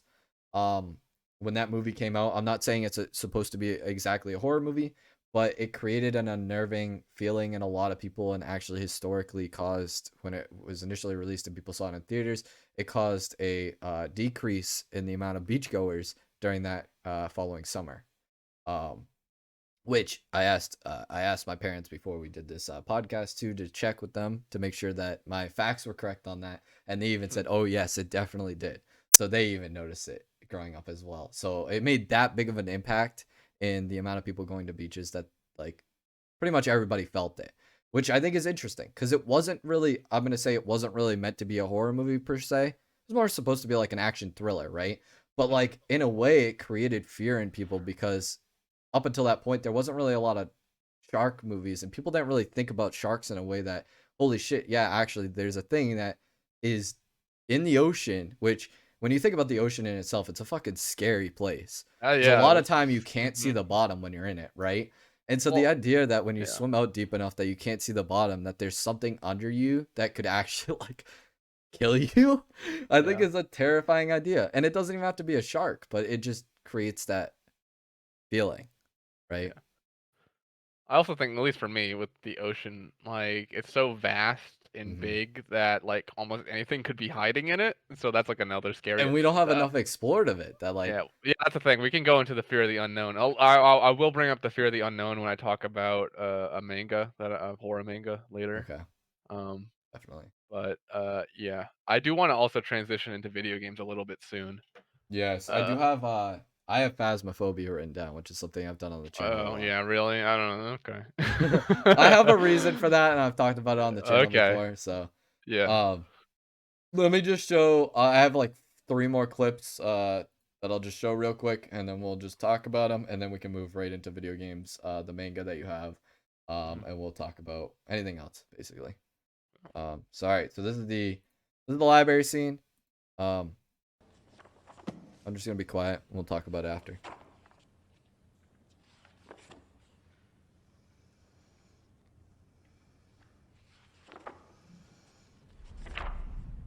I need subtitles.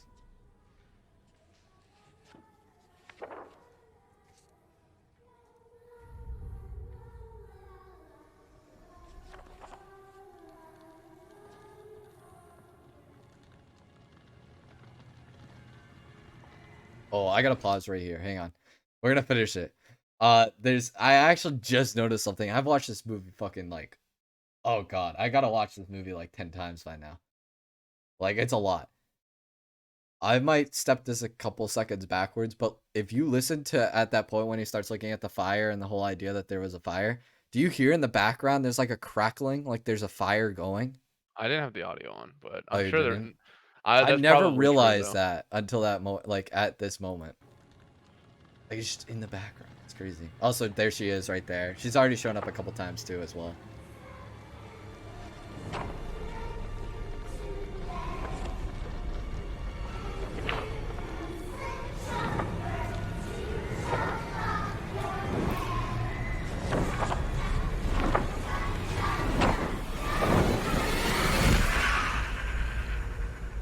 That's not really a jump scare either, right? There she is in the No. background again.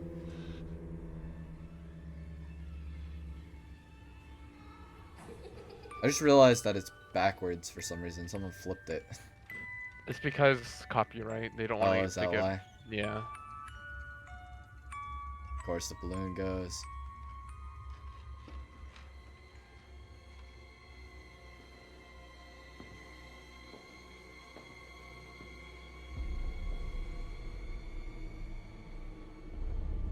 There's an egg.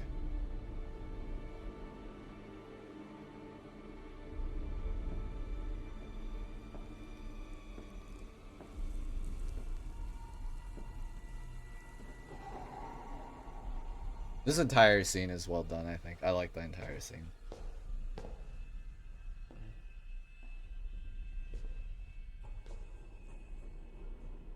I can stop it here. The rest of it is basically he's down there, he follows the eggs down, and then Pennywise ends up coming down after him. He ends up taking the form of basically that kid that you've seen in the tree. He's been decapitated. So that was just the head up there. So he comes down as a body carrying the eggs, which you had seen originally at the very beginning Let me see if I can just like pan quickly to it real quick. Right here. This is the kid that actually later on you see decapitated. So later on in the like the clip, basically, when Pennywise comes down the stairs, he takes the form as the kid without the head, but this entire body is basically the same. So he's carrying the eggs the same way. He just basically doesn't have a head, and he stumbles down and eggs are falling out and cracking, and then obviously the kid gets scared and runs, and there's a jump scare at that point. But mainly what we were showing off, other than obviously I think some of the storytelling here is really good. There's a bunch of points. Wish I could just like, why can't I just like pan to like the point there? So there's obviously this librarian is behind him, and she's even smiling. Like you could just barely see it because she's out of focus, but she's actually smiling at him in that creepy like Pennywise kind of smile. And like every single time it pans up from the book from here on out, she's doing it. Like there she is again. She almost never moves too. Between both of these shots that I just had, she's basically in the same spot. I couldn't pan properly to it to show you. But yeah, she's basically in the same spot. She barely moves until he gets up, and then she's back on the bookcases. And everything's totally fine. But that's like what we were talking about before, where like unnervingness could be created totally from something that's not supposed to be in focused, basically. And they do that, and it does it really well. And this is something that happens during like the daylight, right? So you can clearly see it in the background. But I believe, wasn't it Hereditary that had like a rocking chair in the dark? Is Yeah. that the movie I'm thinking of? Well, you mean what? Like I'm pretty which certain. part of Okay, Hereditary? there was a clip in Hereditary. Well, not a clip, because I watched the movie, but there was a point in Hereditary where they look into a room and there's a rocking chair rocking back and forth. But if you look really closely, there's actually like the grandmother Yeah, in the that's like rocking chair. yeah, she's kind of like sitting there, and then yeah, it's like a faint outline, like the opacity like Yeah, really turned. She's very ghostly, so exactly. So like you wouldn't like know it. You would just think yeah. the rocking chair is like rocking on its own initially if you took like a quick take at it, I don't think right? anything's rocking. It's literally just a shot, like Oh, you don't think where it's of a rocking? chair. And I think she's just sitting there, like for a couple seconds, you can barely see her. Oh, okay. But like again, that's Yeah, basically the same idea, right? yeah, Is uh that huh. there's something there in the background that like you wouldn't really know, because like sometimes I know, especially for me, the first time I watched it, I didn't know that until you had talked to me about Which it is later crazy. on. It is its own shot. It's not in the background. I gotta say, it is its own like dedicated shot. But she's very hard to see. And it's very dark. So it's kind of supposed to, I feel like, invoke that same thing. Like, oh, in the middle of the night, you wake up and like your eyes are adjusting. You think you see something. Like Mm-hmm. that's like the kind of thing that Just happens there. 'Cause unnerving. I think it happens right when she turns off the light. She sees her. Oh yeah, that's exactly what happened. Because Yeah. it's definitely its own shot. Mhm. Also, I mean, obviously later on in the movie, I believe do I have that clip? I don't have that clip. I have the clip of him breaking his nose at school because I That's just a thought good that one. was I really like that one. unnerving. Yeah. Mhm. But beforehand, That's a I good should have. performance example. I Oh really liked yeah. his acting in that film. He's really good. Beforehand, I should have, or was it beforehand? I don't know at what timeline it takes place, but obviously there's a point when the father gets burned and the son's downstairs looking at the burnt body, and behind In the him, though he's background. in That's like focus, way he's late in the like movie. up there. Yeah, it's pretty Yeah. much at the end, That's right? like third act. Yeah. I also like that entire sequence there because not only is she up there, but then she comes down, starts chasing him up to the attic, and then he closes the door and she's just bashing her skull against the door. Yeah. And I Well, remember like, being it's like, also wow, because that's she's on the fucking ceiling as creepy. well, because Oh it's like yeah. It's like it goes up upside to down, the right? attic. Yeah, she's yeah. And I just remember sitting there and going, "Whoa, that's fucking scary!" Like, Yeah. because there's no feeling there. It's just bang, bang, bang, bang, bang, bang, like repetitive. Mhm. Um, but actually, I guess you know what? Fuck it. I'm gonna show the Hereditary clip then, because we've been talking Hereditary is about it. interesting because it's like almost more of a family drama than it is Mm. more a horror movie at some It points. definitely is, but like, it has But the horror sequences comes where from it's the like family scary. drama. It all like twines with each other very well. So Um, Proves justified. this is the Peter breaks his nose scene. Iphigenia's murder was commanded by the gods.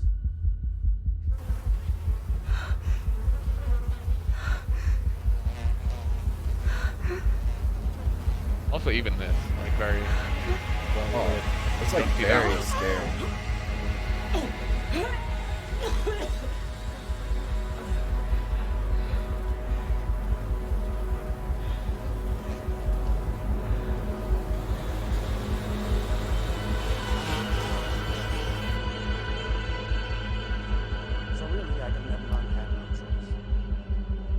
Oh, I forgot about pedestrians this. driven by Oh yeah, the tick. oh, I love that. Well, I'll talk about that after this.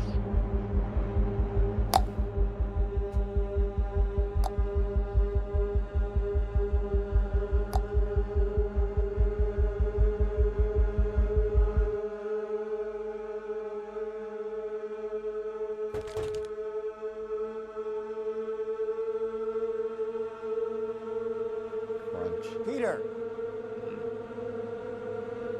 Peter, what's wrong? Peter, are you all right?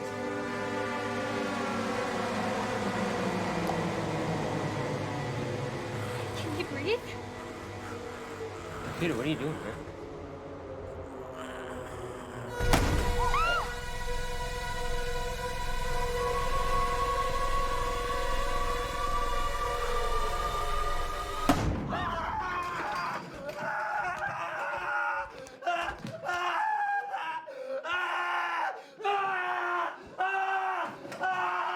Lucid Spark is the Oh, virtual bad. whiteboard you need to bring your best Son of a bitch. ideas to life. No, he's so good in that. He Oh, feels actually, it was the end so anyways. horrified. Oh, I mean, it's terrifying to like it's just it's so like raw. Yeah. Also, that clicking, like, when you were talking about like objects, I feel like this is kind of more of an example I was thinking of. It's like kind of like a callback to another character, and that's kind of scary in itself because she's dead at this point. Yeah. But there's a scene. I think the best use of that clicking is there's a scene where the mother, Toni Collette, she's driving, just like randomly, like she's just driving and driving along, and then she just randomly hears that just like once, and she's like, and she kind of like freaks out for a second. And that's the end of it. But it's just like this very subtle scene. Like I don't know. This I like Hereditary. I feel like it has a lot of subtlety in the way that it does Oh, its it horror definitely does. sometimes.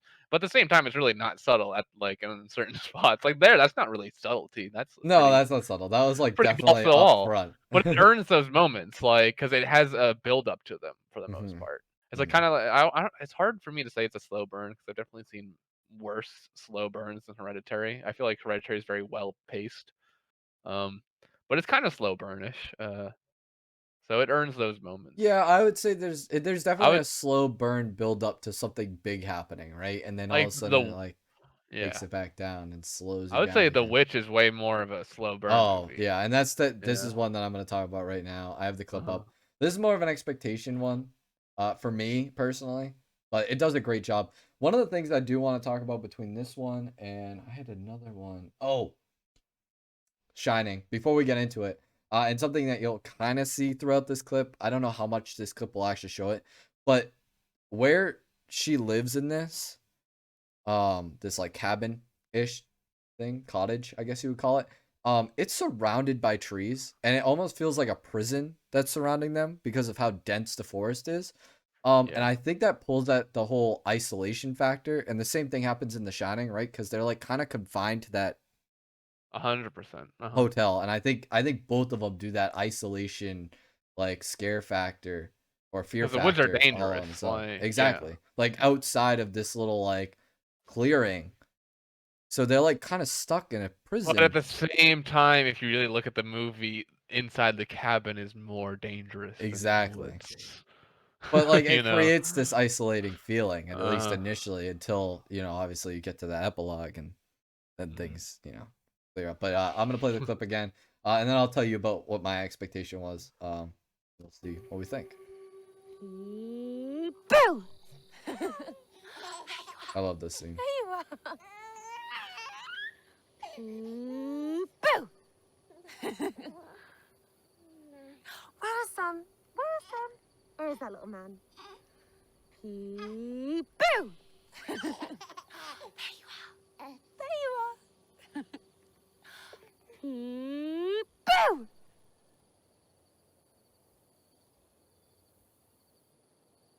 Sam? Instant horror classic. Oh, I kind of like the pan up, like, yeah. Oh, there it goes. Yeah, I did it. I don't know why I cut it. The pan up's really good too, right? Yeah. I don't know why they had to cut me in with the instant horror classic, but Yeah.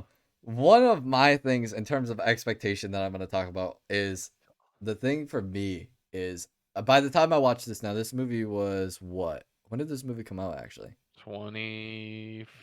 2015. Ish? Yeah, I think so. And actually, I see it right here in the comments. This is exactly what it says. This guy right here just says, "Nice to see that they didn't resort to a cheap jump scare." Like when I was watching this, I was totally expecting a jump scare. I'm not gonna lie. Either on her face, I thought something was gonna happen, or she was gonna look down and something was gonna happen to the baby. I knew something was gonna happen, but I was expecting something that was gonna be like, "Bam! Okay, now it's in your face. Oh my god, that's scary!" And then go from there. But instead of like a jump scare, she looks down and suddenly the kid's gone. We don't know where. She goes, it does this pan up towards the woods, and you're like, oh shit, did it run into the woods? And then it's kind of this understanding that, wait a minute, the woods are bad, right? Because this happens like earlier in the movie ish. Yeah, like first act. Yeah. So like, there's all this like build up there, but I definitely was expecting a jump scare, and it totally undermined that. It's because it's kind of like I can't think off the top of my head where something like this is used, but it's kind of like one of those cliche situations where you would expect something like that to happen. Like I'm Mhm. sure it has. It has to have happened in a movie before where somebody's playing peekaboo and then it's a jump scare. Oh Like yeah, and then there's something no way. happens. Probably one of those evil kid movies. That's like a trend where it's like, oh, like The Omen, like not stuff like that. Like, or it's like, oh, there's something wrong with this kid. He's like the devil. Like, I Maybe it bet you it happens in happens in a movie like Poltergeist. that. Does it? I don't know. I'd have to check, but I feel I like haven't seen Poltergeist would be a Poltergeist good one actually. for That's it. one of the big ones I haven't seen. I gotta watch that one too. I haven't seen that one But at have you all. seen The Lighthouse, by the way?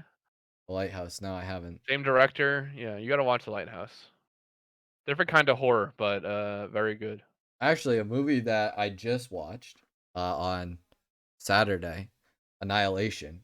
We could talk about the horror of Yeah. that as well, right? Because Yeah. I mean, there's definitely what do we call it?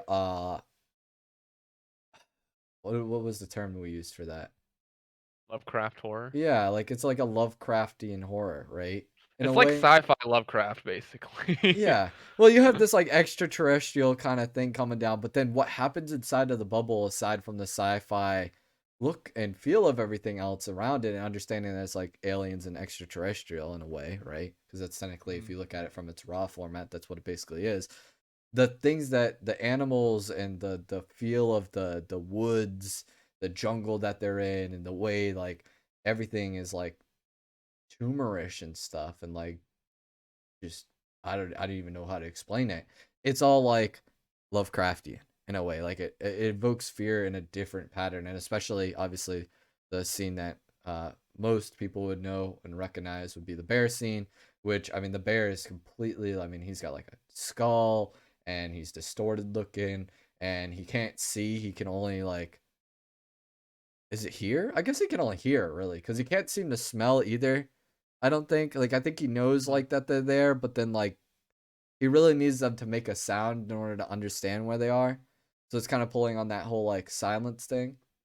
Yeah. It's really good. Like just the creepiness of everything and the crocodile having like just a mix of things, and then obviously looking further into the movie with like the humans that are made out of flowers but they're not actually human. Uh the intestines that move. Like all of it is just, it's so creepy and unexpected and weird, and Yeah. It's I think it's also, I think, unnerving. the not knowing what's happening or why is Mhm. really because like in slasher films, they don't really have motives to kill people, but No, at they the just do same it. time, that's just what they do. In this, like in this sort of movie, like the motive behind everything that's happening is never clear as Mhm. far as like why, and to kind of an extent that not like a slasher movie, because the slasher movie, the reason that they're killing everybody is so you can watch them kill everybody. Although slashers sometimes have a motive, right? Because like if you think about it, right? So Ugh. Scream's motive is to do kind of like a make fun of the horror thing. So at I'm the talking end, about like they're the like pretending that actual they're in a movie, right? Like isn't that the whole point of antagonist. Scream? Yeah, I guess like technically you could say Uh, Friday the 13th, like Friday the Jason is killing 13th. people because Well, they technically killed the his beginning is mother. his mother, right? Because Well, yeah, but then technically they his kill his mother's killing. mother, and then that's why he goes to kill Yeah. everybody else. Michael Myers is just because he's mentally insane, technically, because he kills, doesn't he? He kills his sister right away, Yeah. and So that's then what I'm he's saying. It's like killing really people that like looks like weak sisters. motivation. Yeah, Like I could see that. Freddy, the new Freddy Krueger. The reason why I like that one is because I feel like there's more motivation in that one than the actual old one. yeah, but I guess it's kind of, I think it's what I'm trying to say is it's kind of creepier not knowing why. Mm-hmm. At least especially in Annihilation, because like the way that things are happening in Annihilation, it's really just completely unknown why anything is happening. But it's kind of at the same time, it's kind of like a commentary on nature itself, where they talk about self-destruction being built in. Like, why is that? Exactly. Stuff like that. Let's talk about video games. Video games.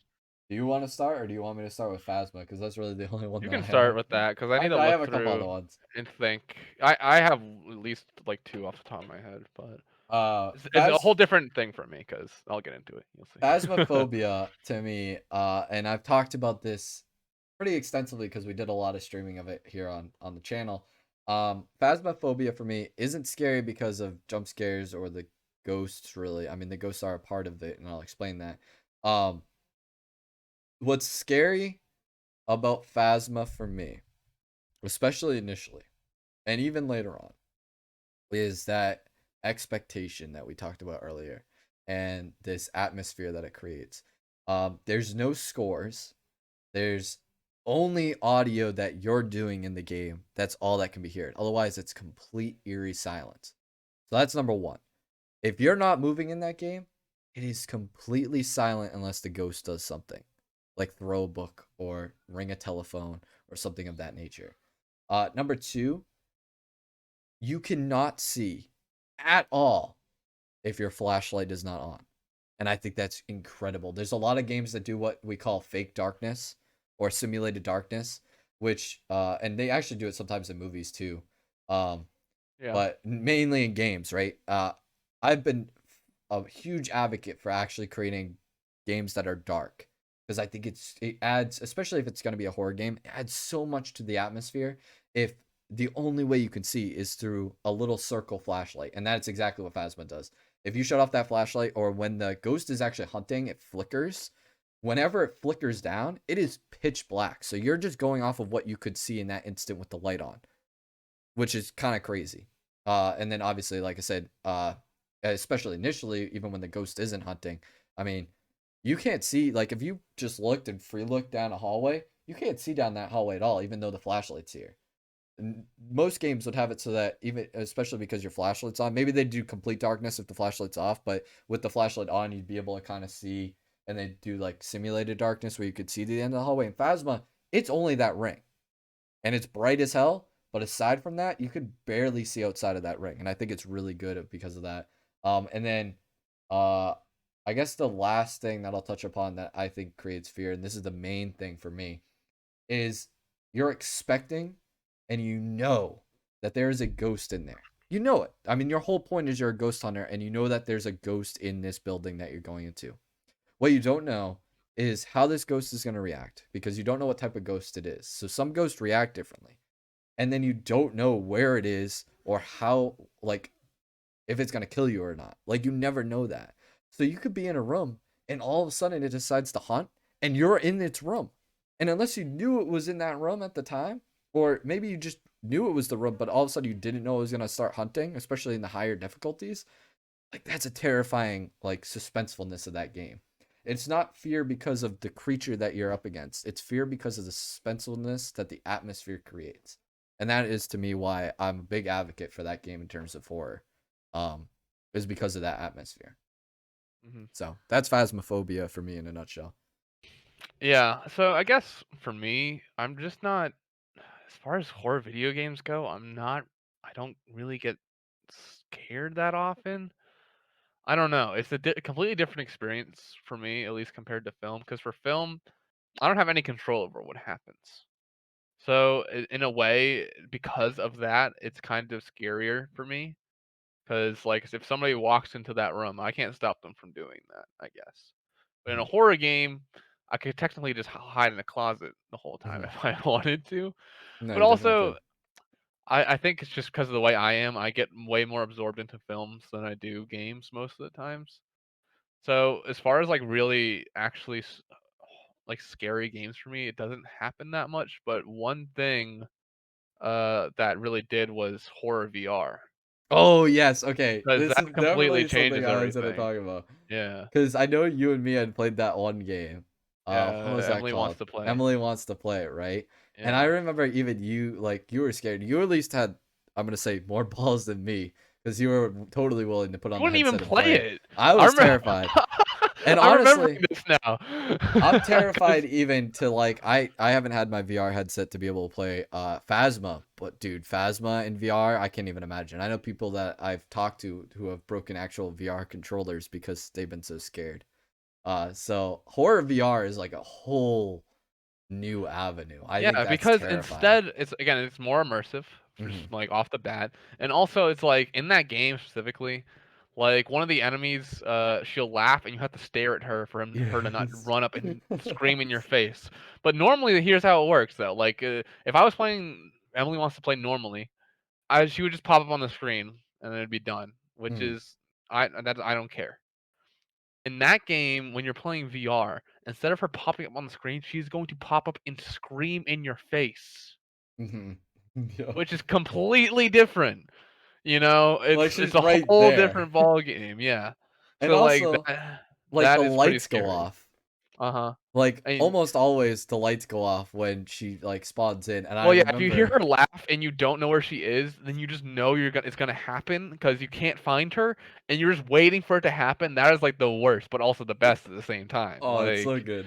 yeah. I just remember us laughing for hours a couple times because I remember specifically a moment when she popped up, she laughed, and Corny, me and Corny, like I'm watching because we would show it on like the TV while he was playing this, Hmm. so he could, and he was like, he's in the VR headset, he goes, "Where is she?" And he's looking all over the place, and I'm like, "I don't see her either," and he's like, "Am I looking at her?" And I'm like, "You just couldn't see her." And Yeah. apparently we were pretty certain, or at the time we were pretty certain that she had spawned in the other room, but she could still run in, but apparently he was looking at her in the right direction, so he just kept looking. Like he knew he wasn't dead Yeah. yet, so he just kept on looking in that general direction. But neither me, who is not really immersed, and he, who is totally immersed, couldn't see her, and that was the scariest moment because waiting for her to like, what does she do? Like, I think she laughs again and leaves, right? Yeah, she'll do another laugh and then Yeah. go away. So like waiting, like the suspenseful moments for her to just like laugh again and leave was like, oh man. Hmm. But yeah, so VR is different. If I were to think of like just a regular game that scared me, Alien Isolation, when that came out at least, Oh, that I was gotta play that pretty. still. Cause the thing about you haven't played that? I That's have a it planned for really good one. stream because I just got Yeah, it for free from Epic. that's a really good one because of the way the AI works. Hmm. The alien will sometimes just crawl away, and you'll just hear it crawling in the vents. Like That's what I heard. it's I heard so the it AI always totally feels like at moves. any point it could pop out and try and get you, which is what's suspenseful about it. Because Oh, you are in danger almost the entire time. that sounds Uh, great. and just the sound design is great because you can hear it thumping around in the vents. It's like got really heavy footsteps, like boom, boom, boom, and you're like, oh god. And then there's also points where you have to like to open a door, you have to do like a little mini puzzle, and you Hmm. can hear it walking around behind you, and you're like, I hope it doesn't come up and kill me because right now I'm staring at this screen trying to do this little puzzle. Like I remember that game having really, really good like horror atmosphere because it really got me in the mindset that I was being chased. I was being hunted by this alien. Hmm. Where like in a lot of other games, at least for ghosts, I'm not scared of ghosts. So that's why Phasmophobia, like I feel like that would do almost nothing for me, to be honest. I Do you really am think it not would do scared of something for ghosts. you in Phasmophobia? I mean in VR. Do you think it would do? Maybe not. But the thing is like I don't know. Maybe not because I feel like I feel the like ghosts for me frequency. aren't scary though either. I would have to try it. I really don't know. I don't know. For VR, I can guarantee you playing it normally it would not scare me You don't whatsoever. think so? No. See, for me, like ghosts don't scare me that much, but I think for me, it's the ominousness of it. That's not really a word, but it's like the feeling that you know at any point something could happen and you just don't know when or where Yeah. or how. Like you don't know anything really. You just all you know going into it is, oh shit, there's a ghost here and I have to hunt it. And going in with that mindset, you're just like, okay, whatever, right? But I know people that even just playing it on their PC. Pastor is a big one that we've had on the channel. Sorry, Pastor, I'm gonna throw you under the bus here. Uh, he's a big person. I mean, lately he's been going in, but for a while he would just sit in the van and be like, "I'm gonna stay here, guys," and like make sure like everything's in check, because he Yeah. was so afraid to like walk through the front door. And it makes a huge difference. Like as soon as you walk through the door, you're like, "Okay, I gotta get my jobs done. Please don't kill me, ghost." Like really is what happens. And then as soon as like stuff starts happening, it's crazy. Big Man Bub says phasmophobia is just jump scares. It's not really even ghosts. Yes. Okay. Ooh, So when the ghost actually does its thing, it really is just kind of like a jump scare. Actually, it's kind yeah. of not though. It doesn't jump in your face really. You kind of hear like a big sound, and then hands come in front of your face and like almost like rip your face open, I guess you could call it. I wouldn't say that's the scary part for me. There is jump scares, I guess, throughout, right? Sometimes it'll blink in, blink out, like you'll see a shadow. Um, the big ones that are kind of scary are sometimes you'll see like the shadow with like a scythe or something, or like a sickle or a machete or whatever this ghost has, right? And you'll Yeah. see it spawn in the middle of the room. And sometimes that scares you because it's like a jump scare. You're not expecting it. Maybe you turn around and all of a sudden it's there.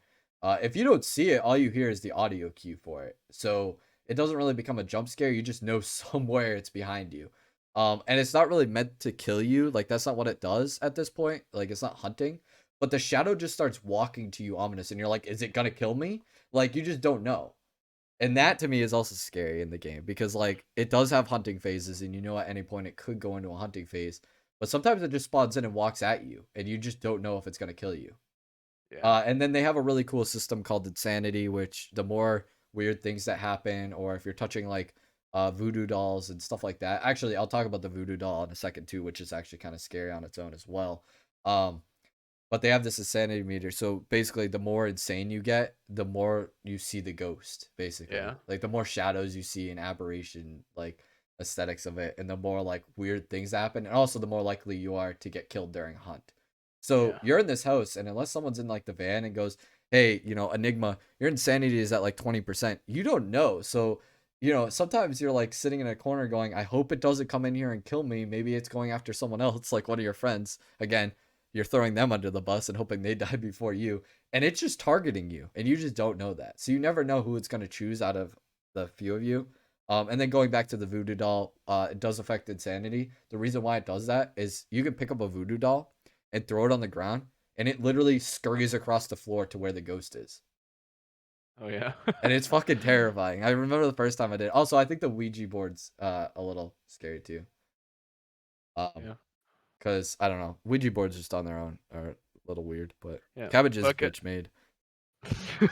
talking on insanity, I forget the name of the game.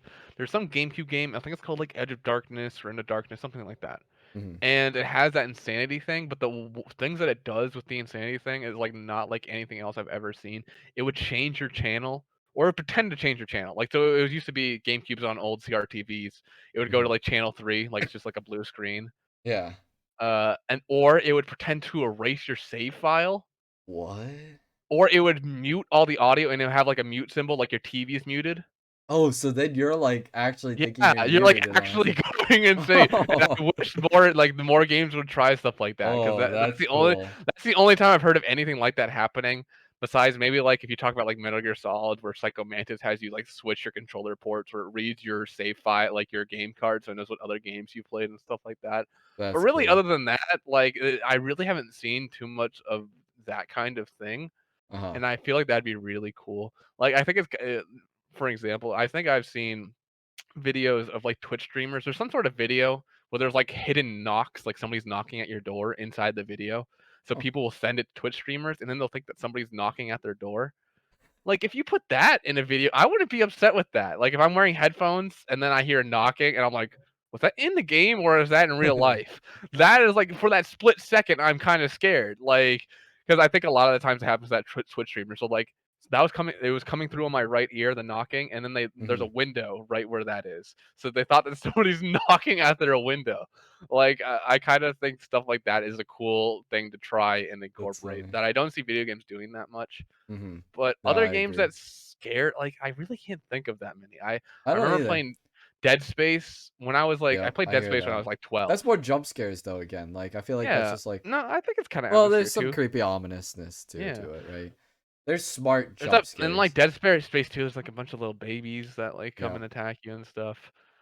Do you feel like But Resident Evil 7 does anything good? Because I've heard people say that they were I afraid of I Resident love Evil that 7. game. Oh, okay, that's a good one. I love that game. I forgot about that. I I really don't like the think it's. Resident Evil Do games. you think it's horrific though? Like, do you think it actually really Uh, fear, or do you think it's certain not points. terrifying? I You think think so? Resident Evil 2 does it better. Hmm. Only the first time though, because Mr. X. Hmm. Mr. X chasing you is fucking Yeah, scary. I heard you talking about that, and it sounds scary. And Yeah. I saw some Resident videos Evil on YouTube 7 about it. has really good atmosphere and Yeah. really cool characters and character designs. But I think it probably is more scary for a lot of people because it's first person, Hmm. which I think adds to it. Anything But that makes you more immersive, right? Like we were yeah, talking about VR. Anything I that puts think you closer Resident and Evil closer to 7, being in the yeah. game is like scary, right? Resident Evil 7 is great, but I don't remember being very scared by it. I Mm. remember being more scared by Resident Evil 2. What about Silent But Hill? then I haven't played enough of Silent Hill to speak on that. But it's kind of I saw the movie. it's I thought a the little too movie was old. I scary. think it's a little too old at this point for me to be actually scared by it, which is kind of a shame. For there's a lot of things like that that are just like kind of too like Evil Yeah. Dead. I mean, even when Evil Dead came out, the effects were kind of campy. Like, Hmm. but it it's kind of like that. It's sad to say, but things just get outdated. Like the Yeah. effects are just not convincing anymore, or The what fog's was still scary good. about it is no longer really that scary. Uh, so I think it really just it goes back to everything being subjective. I think part of the reason why I'm not scared by video games as much again is just I'm not as immersed. Like it's Mm. easy for me to get immersed in a movie because I don't have to like I guess think as much about what I'm gonna do next. And you don't When have I control over it. when I'm constantly controlling something, I'm constantly aware that I'm Hmm. playing a video game. I'm Exactly. never playing a video game, and it's very rare. I mean, it's happened before where I forget I'm playing a video game. That really only happens to me in film because I'm really absorbed in the story and everything. It's like guiding me through this set path where I don't. It's like one of those automatic car washes. Like they put you in the car wash, it pulls your car along. I don't have to pay attention to driving. Like you know. You just sit back, let your car get cleaned, right? Yeah, I can look at all the foam get wiped off my windshield. And I agree. I definitely agree. I think building a horror game is extremely more difficult than To be building immersive. to be immersive than say Yeah, building like a horror movie. yeah. I'd say that. Which is weird because you think it would be the other way around. I feel I like would. having control would make you more immersed, but for some reason, at least for me, it does the opposite. Yeah, I agree. Uh, I think it's just hard to build up like such a good atmosphere. Like movies can build an atmosphere because you have that lack of control oh, I just thought of another thing. right The initially, fact right? that you can die multiple times kind of, Oh, you defeats the know, purpose. if you're just Yes. like, yeah, it's like if you, that kind of eliminates the risk Like what if you died and in went a back way. to the beginning? That's what I was about to say. There is Like stuff like that that's in it. horror games. Like I think the Dead Space games, you get 3 saves throughout the entire game, and that's it. And You like have to that's the hardest choose. You have difficulty. to choose That right would where it probably make is. Dead Space a lot more scary. I gotta admit, Mhm. like seriously, losing that progress is more scary than the game That's itself true. sometimes. But it also makes it. That being said, it makes it so that each enemy is way more threatening. Exactly. Or like every So sound is threatening, right? Because you hear yeah, like a little ticking or something, and you're like, "What the fuck was that?" And then yeah. So you're instead of being worried about like, okay, if you had multiple saves or if you like had multiple lives, right? You'd hear a sound, you go, "All right, it's an enemy," right? Instead if of I die, that, then so what? yeah, exactly. Instead of that mental note, having only 3 saves or having no saves at all, your mind immediately goes, "Oh shit, like this could be the end of my run right here." Like almost like Another if a horror was like a roguelike and you'd be yeah. like, "Oh shit, like." That's another thing about Alien Isolation that is great. There's only hard save points. You have to go to a Mhm. station and save. Yes, I did know So you have about to that as get well. through an area to get to the next save point. It doesn't auto save once you get past a certain checkpoint or whatever. I If you definitely got die, to you play go that. back to the last save point that you saved at. I have to do that on stream. Yeah, Putting it that on the also is list. the same case in Dead Space, but I think Alien Isolation really works well with that. I think it's because of the AI. I've heard really good things about the AI is AI for the really smart alien. in Isolation. It will check lockers if it like thinks that you're in there. Hmm. You have to hold your breath.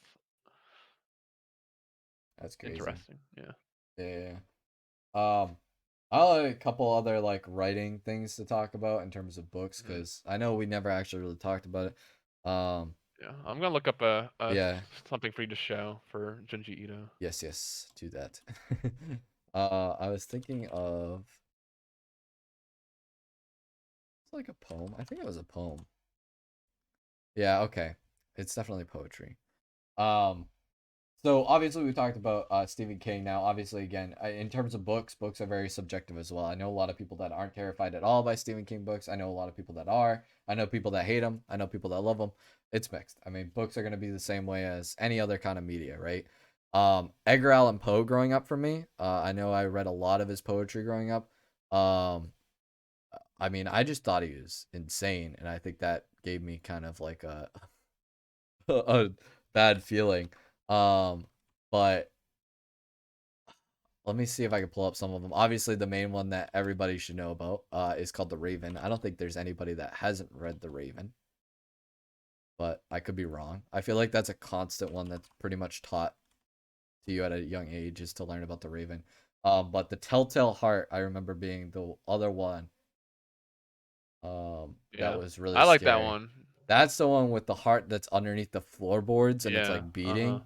And I Well, thought that that's was because such he a has somebody cool buried aesthetic. there, and he's being Yeah, questioned by exactly. like police, I think. Because he's like he killed someone, right? So he murdered someone and he buries them underneath basically the floorboards and it's his conscience Yeah, because he's guilty. And so he's hearing the heartbeat. And I can't even imagine, but can you imagine that being like some sort of like short film or something like that? Like I could see that. And I think it yeah, would scare me a little bit. So like a lot of Edgar Allan Poe's poetry and writing is very out there, but also very terrifying in my mind. So that was the other example that I had besides Stephen King. I'd actually put Edgar Allan Poe above Stephen King, honestly, in terms of fear. There was definitely things that I remember that I liked better about Edgar Allan Poe growing up than I did about reading Stephen King books. Now, they're kind of on different spectrums in terms of horror, um, in a way, but they're still on horror spectrum. So I think there was another one but I don't remember what the title was. I'm looking at all of his all of his poems and stuff. It might have been the murders in the Rue Morgue, but I can't remember. I think from what I remember, the main character goes down into like the catacombs or something. he like wall. Is that the one where you break like wall somebody off and change Yeah, them? Yeah, and I remember that one being scary too. Oh, that was the cast of Amontillado. yeah, I think that's what it was sounds called. right. Yeah, that sounds about right. So honestly, if you guys haven't read those by now, I definitely recommend reading those too, because so basically, The Raven, The Telltale Heart, and The Cast of Amontillado. I think are the three that I remember mostly. Of course, if you want to go ahead and read some of his other ones, I'm sure they're just as good. But in terms of horror writing, highly recommend him. And they're short. So if you want something short and scary, and you don't want to have to read a 4,000, 7,000 page book by Stephen King to get your horror niche, then go with him because it's definitely you'll probably get a better experience to be honest. I'm not downing Stephen King, but yeah. Did you send me the thing you Yeah, were talking I sent about? them over. So basically, yeah, I sent Cool. you two pictures. You can show the first one first. Yeah, yeah. 'Cause the All right, second real one's quick. more about the story. This one's I'm talking about more about imagery. So All right. basically, some of the best horror material I've seen is by a horror manga artist called Junji Ito. Um, and the way that he presents his horror is very, very grotesque, as you can see in this. This is a story about a neighbor who lives across like Those this fingers. window from this kid, and that's what she looks like. And also, I think the format of it being a manga also contributes to the horror because basically he can reveal things with a page flip.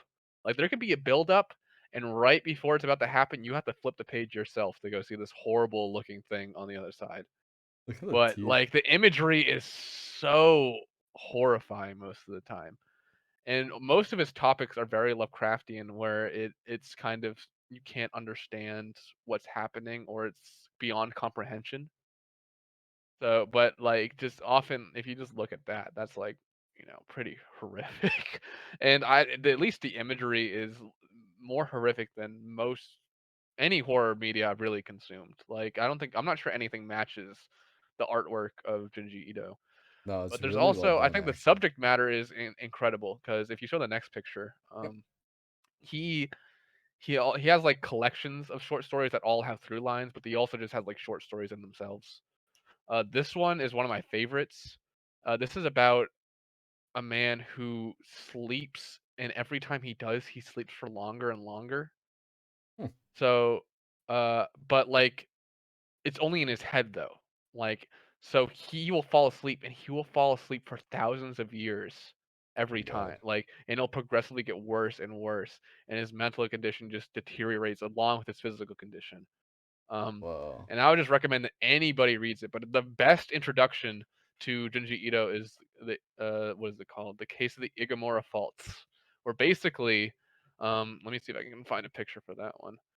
Uh, I do wanna, while you're doing that, yeah. going back on the first picture. So, I'm obviously I've done like graphic design, for 5 years now. One of the techniques that he uses actually on this is like really incredible, especially this neck right here. Like he's going for this like very elongated, slimming neck because you can see how he shades this dark. Like this is supposed to look very abnormal and like drawn in. I mean, obviously going off of this, you would know that, but the subtleties of like the background and stuff like that, the wrinkles and the tears and stuff like that, So detail it's oriented. so good. Like Yeah. obviously right away the face would be your pinnacle point, but looking around it, I mean, I just looking at this shading wise and it's pretty impeccable. I Mhm. mean, even the window to itself, like you look at something like this right now. I mean, obviously this isn't zoomed out, so maybe it looks the same, but with this being very long strokes, it looks very like if this was extended up, the strokes would be very long to shade in this window. Whereas when you get here, look how short these strokes are to create the shading on this window, this like grungy looking window that she's sitting in. Mhm. It's pretty impeccable. I actually even like the concrete around it. Very, very good. Yeah. So from a I just sent graphic you. design standpoint. Yeah, I sent you a reference picture for Igimora Faults just so you guys can see what I'm talking about. The horror from this short that I'm recommending, is more of the concept in itself. So basically, the concept is there's an earthquake in Japan, and a mountain cracks open, and there's all these people-shaped holes inside the mountain. So people go to see these holes, and then it's like, oh, what are these? Like, what could they be?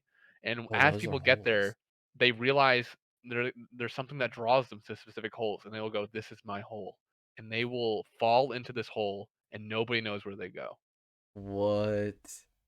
And this is That's like you can read nutty. this free online, like this short story, and it is great. Again, the more that fear of the unknown, there's something that compels people to certain holes, and they know that it's theirs, and they know that they have to step into it, And they perfectly fit. and there's nothing that they can do to stop it. Yeah, like they could perfectly fit. Like this That's crazy. urge to go into these holes. It is amazing. And I feel like this is like the perfect introduction to the kind of horror Junji Ito does, and that I don't think anybody else does in any medium. And that's why I love it so much.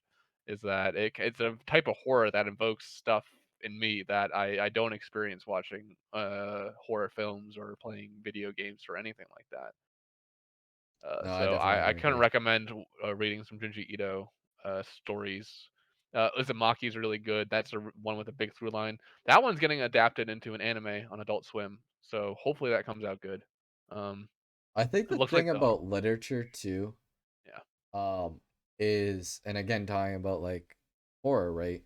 I feel like literature, now this actually the mangas kind of break this philosophy, because I was really basing off of like Edgar Allan Poe and Stephen King books that I've read.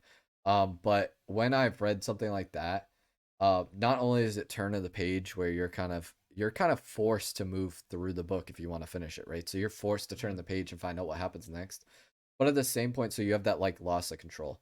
But at the same point, I think something that happens in literature that you can't get from games and movies is that your imagination is allowed to kind of create Mhm. ideas along with the literature. And I don't know how well that fits into place with the manga. You can let me know what your experience was with it. Yeah. Um, I can tell you straight up from looking at this picture, and then some of the other ones, even though I'd be reading the text and kind of understanding and like they're creating like a visual representation, I think my imagination would still kind of go out there and like though I'm understanding, I'm also pulling in different things.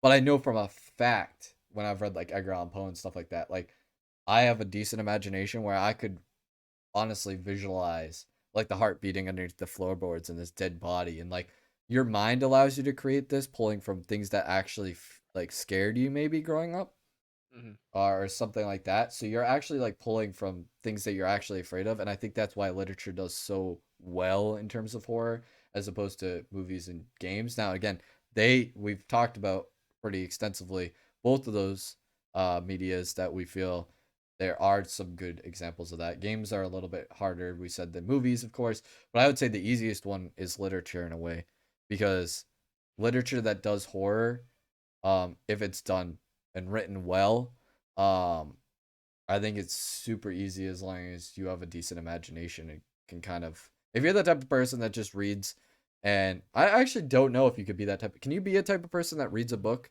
and you're just reading the words without I don't actually think that's. imagining like the story? I'm not sure that's possible. I don't think that's possible. Yeah.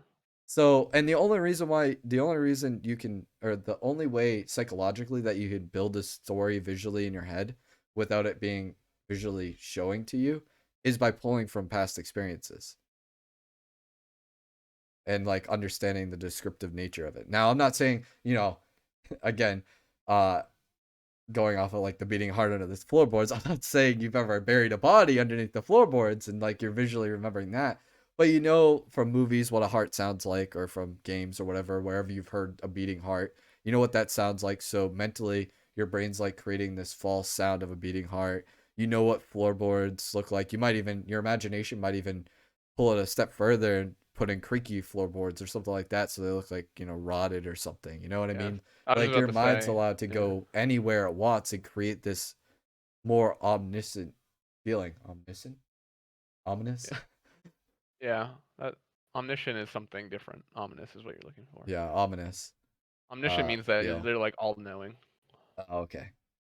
But on that, like even just be talking now about the like the heart and the floorboards. Since I'm like a film guy, I have a scene like imagined where it's like the main character. It's like a shot of him from like a low angle from the floorboards, and then it's a reverse of the floorboards, and you faintly hear the heart beating, and you see the floorboards move a tiny bit, and they creak, and then That'd be so the good. floorboards start to move more and more, and the heartbeat gets louder and louder, and he starts to sweat. So like yeah, it's It imagination. definitely But on could. that point. Uh, Horror filmmakers have used the idea of not showing the monster, for better Oh horror yes. because your imagination can probably conjure up something that's way more horrific than whatever they can show you. That's like I call it the Jaws effect because that's really the first part where you see it. Because of technical difficulties, I couldn't show Jaws for like the first half of the movie. Mm-hmm. Um, but it's way scarier because all you see is this fin, and you have to imagine what this giant shark looks like underneath. So and therefore, your imagination made something that's probably scarier than that really poor-looking robotic shark that you see in the second half. And the I whole mean, opening shot yeah, is you don't even see the fin. nope. Like Just the see her whole getting opening dragged shot around, and then is you in the yeah, FOV of the shark, and then all of a uh-huh. sudden her getting dragged around and killed. So you even know what it is at that point. I mean, obviously you're going in, you saw the cover, You know the and poster, you yeah, saw it's a shark, right?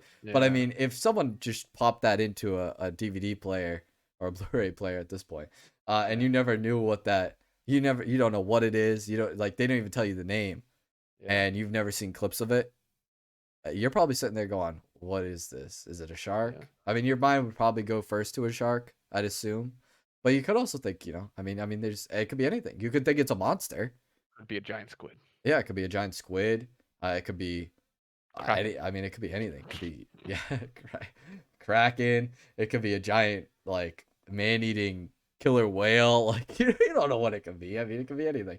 It could be an abomination for all you know. What did we watch? We watched that movie. What was that movie? Leviathan? Yeah, that's a Leviathan. Which actually I did think was that bad. It kind of stood on It's its own. I mean, it was like an alien What do you ripoff, mean? right? It's But 100% an alien yeah, ripoff, almost but beat for I beat. thought it was like okay, in terms of like what it was. Yeah, but it's funny because they don't actually show the Leviathan until the very end. Yeah, And they don't. doesn't the Leviathan looks like shit? Oh, it looks Doesn't it? awful. Yeah, it It looks looks so bad. really bad. I honestly imagined it looking completely different than what it did. You know what I What mean? is that? But that's I need to that look feeling. up what it looks like again. I want to laugh at that. Yeah, let me see if I can find it. Yeah, see if you can find it and show it. That's some funny stuff. But I'm glad they didn't show it until the very end because it would have Oh, made. it would I have mean, ruined the it probably would movie. have made it funnier. But Is this? Oh, Yeah, is that that's what it it? looks like. Yeah. Oh my god, I forgot that's what it looked like. Look at that thing. It's not a Hang on. bad like it doesn't like the construction I of it's mean, you not have to bad. It just remember does this was not. '89, Yeah, so this looks like it looks like half of a monster sticking out of a water, wait, can I open like this? in a pool. I don't know. There we go. Like, it's so good. Apparently, Kind of like there's a talking Godzilla-esque. hand. Yeah, there is. I forgot this scene was in the movie. Like his Is hand it? opens I up don't and remember like, that. Oh same. jeez. That looks good. I don't remember That doesn't that, look but bad. it does look good. Yeah, but Leviathan's something. Yeah, it was something. I didn't think it was Like bad. For me, honestly, I didn't think it was bad because it it wasn't played really. on It wasn't bad. It just it was. played on the ocean idea again, right? And again, they never showed the Leviathan, so you had that Jaws effect, as you call it. Mhm. So like, I felt like it did decent. Obviously, it was a total ripoff It's of so if you Alien. really look at it like in side by side, they're miners in the ocean instead of in space. One of them like ventures off into like a sunken ship, like into like Alien. Like they bring back a parasite. One of them dies. Like It was right after Alien 2, by the way, because that was yeah, made I in know. It '82 was and Alien was uh-huh. '79. So like, they Uh-huh. literally were like, "Yo, Alien was super successful. Let's take Even the Alien and suits make that it they a wear under sea the water monster." look like the suits they wear in Alien. Like Yeah. it's I funny. remember that. It had an okay like story too. I don't like didn't they found like a shipwreck and then there was like some kind of tube. Whereas like what Yeah. what No, happened in he somebody Alien? Alien grabbed was like, alcohol. There was something in oh yeah, alcohol. it was in the Yeah. alcohol. I Yeah. forgot about that. Whereas like Alien wasn't like they landed on a planet that they weren't supposed to land on and then they left the Mhm. ship and they basically came in through the ship or whatever or one of the people, Somebody right? brought back a parasite, Yeah. killed everybody. And then it's kind of similar to Alien, but the corporate people want them to all die, Yep. so they do, that the accident is never heard of again. In Alien, they want the alien to use it as a weapon, but it's still kind of close. They want the crewmates to die for the name of like the corporate, greed type thing. Mhm. It's very it's a ripoff. It's not badly done. Like honestly, it's not the worst thing I've ever seen, not by any length, but it's definitely an Alien ripoff through and through. The Silent Hill movie. I've never seen it. Okay, well, I did. I gotta say, the nurses actually, if there's one thing recently that's kept me up, it was the nurses scene. Really? I could show that. I Yeah, don't show know. it. It wouldn't keep me up now because I've kind of I feel like once you live through something, Yeah. like maybe once you'll have that like I don't know if that makes sense. Like once you'll have I know what that you mean. It's effect, but then experience. Yeah. afterwards you like it just doesn't happen the second time. Hmm. I think it was Revelation, wasn't it? I I don't know. can't Probably remember. how many of them have there been? Oh no, it's the first Silent Hill. Okay. Yeah. I guess there's two movies. I haven't seen Introducing Hyundai Revelation. complimentary main. I only saw Silent Hill, Hmm. which came out in 2006. I don't know. I just thought it was good. So we'll watch it. Hmm. The nurses on their own are creepy in my opinion. Even in the game. I mean, the game again is cheesy, but like because it's Yeah. like old graphics. I'm sure if I went back in time, like it'd be different. Probably. 8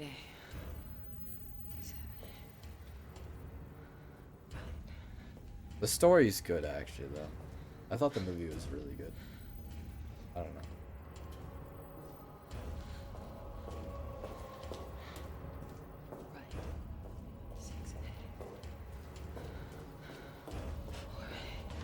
Too much handheld for me.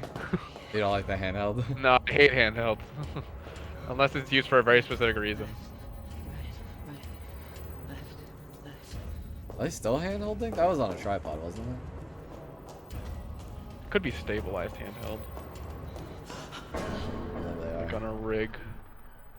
So this isn't even like a jump scare again, which I think is really cool. Like she comes around the corner, you definitely see them in frame, like, but they're not moving, and then they move.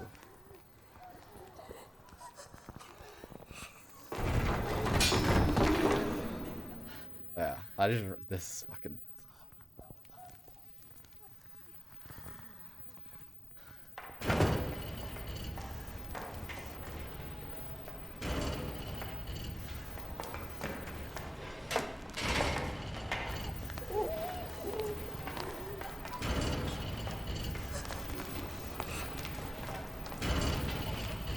Sound design's good too.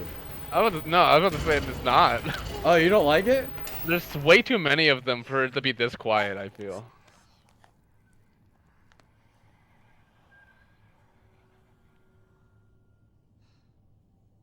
Aren't they like all wearing heels? When they were all walking, it should have been like a Oh, it should have symphony been of pretty heels. loud. Yeah, you think so? Yeah. I guess that's true. I was thinking more as like, I guess the score with the metal. Yeah.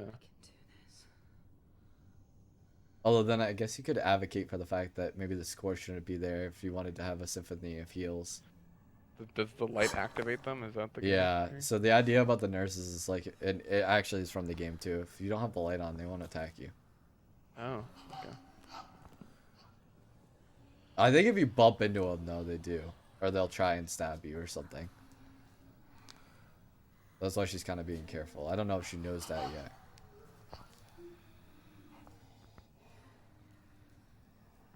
I just thought this was scary. Oh.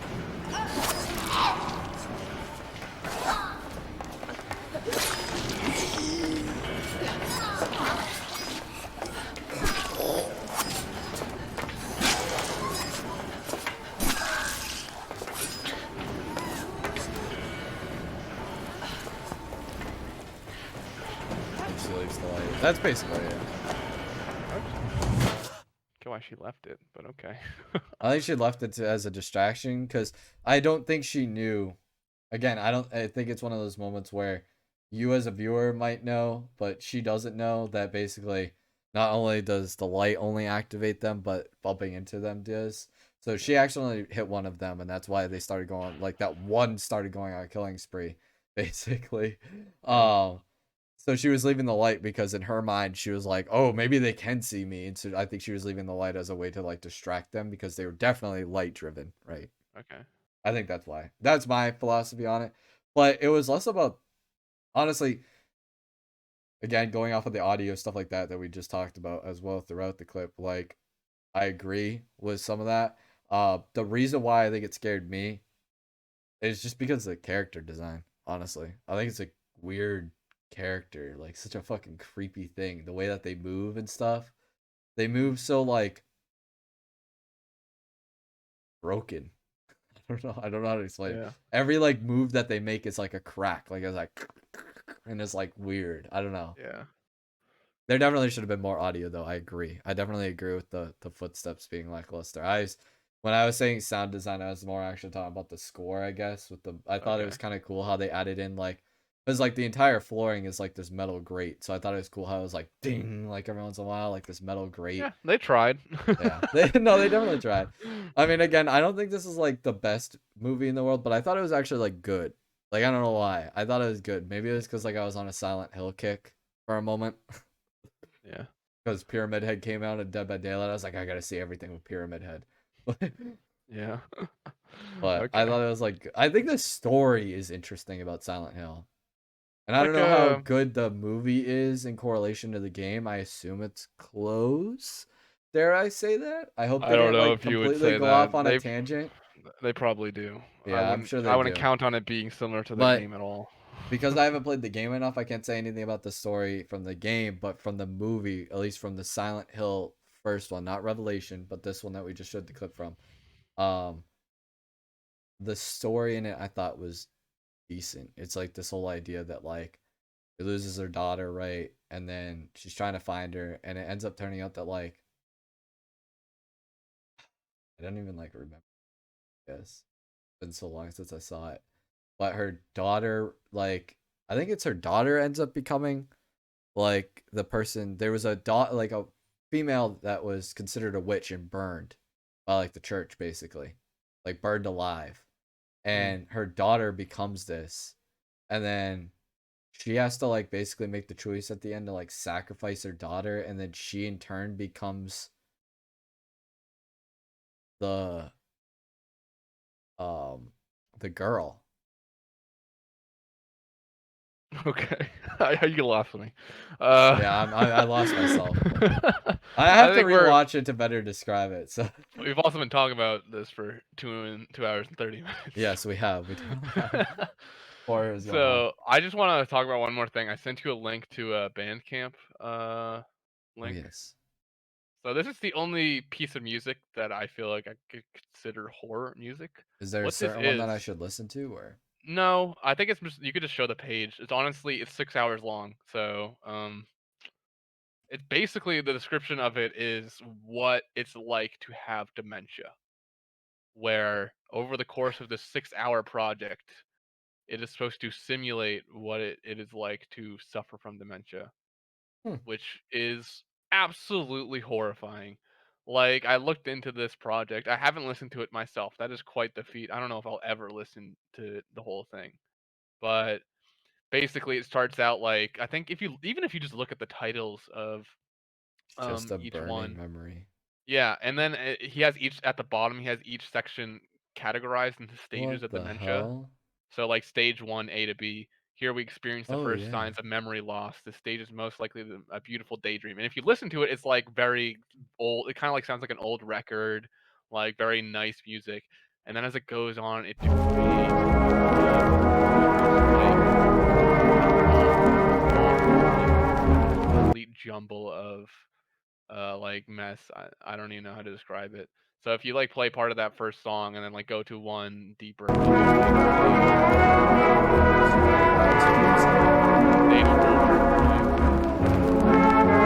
Yeah, so that's like a record, right? And then you said go to like something like at the end or something. yeah, I get closer to the end and it is just horrifying. Like almost Oh, just the what the tiniest. hell? Yeah, like and if you listen to it over a long time, it slowly degrades to that. Whoa. And what I researched is that in dementia patients, like when they can't remember their favorite song, that's when they are completely gone. Like they can't retain any sort of memory if they cannot remember their favorite song. Oh my god, this. Yeah, like it is so. That is, I'm scared to listen to it. It sounds awful. Like it really is terrifying to me. That's crazy. Because that's a real tangible thing. That's a disease that Mhm. anybody can get, really. Like, so it's. I think it's an amazing project that this guy did this. I think he worked like 10 years on making this. Really? Yeah, That's and incredible. man, it is like nothing else I've ever found. I think that was eventful. I will talk to you guys later. We'll be Enigma doing Enigma things. We'll be live on Friday. I don't really know what I'm gonna be doing, to be honest. I haven't decided. We might go back to Doom Eternal. Or we might totally go on a whole new segue and do Alien Isolation after tonight's stream. Because that game is something that I'm interested in. You don't have to apologize, you're good. So I don't know what we'll be doing for that, but expect next week, Tuesday, 6 till 9, another podcast. It should be great. And Corny obviously will be accompanying me for that as a co-host. He's permanent, by the way. In case no one knew that, he wasn't a special guest on the first one. He's permanent. Or I decided to keep him. Yes. So, By anyways, the room. this is an ongoing thing, and I think it's been pretty good. So I will see you guys all then. Otherwise, guys, I hope you guys have a great night, and we'll see you guys in the next one. Peace out.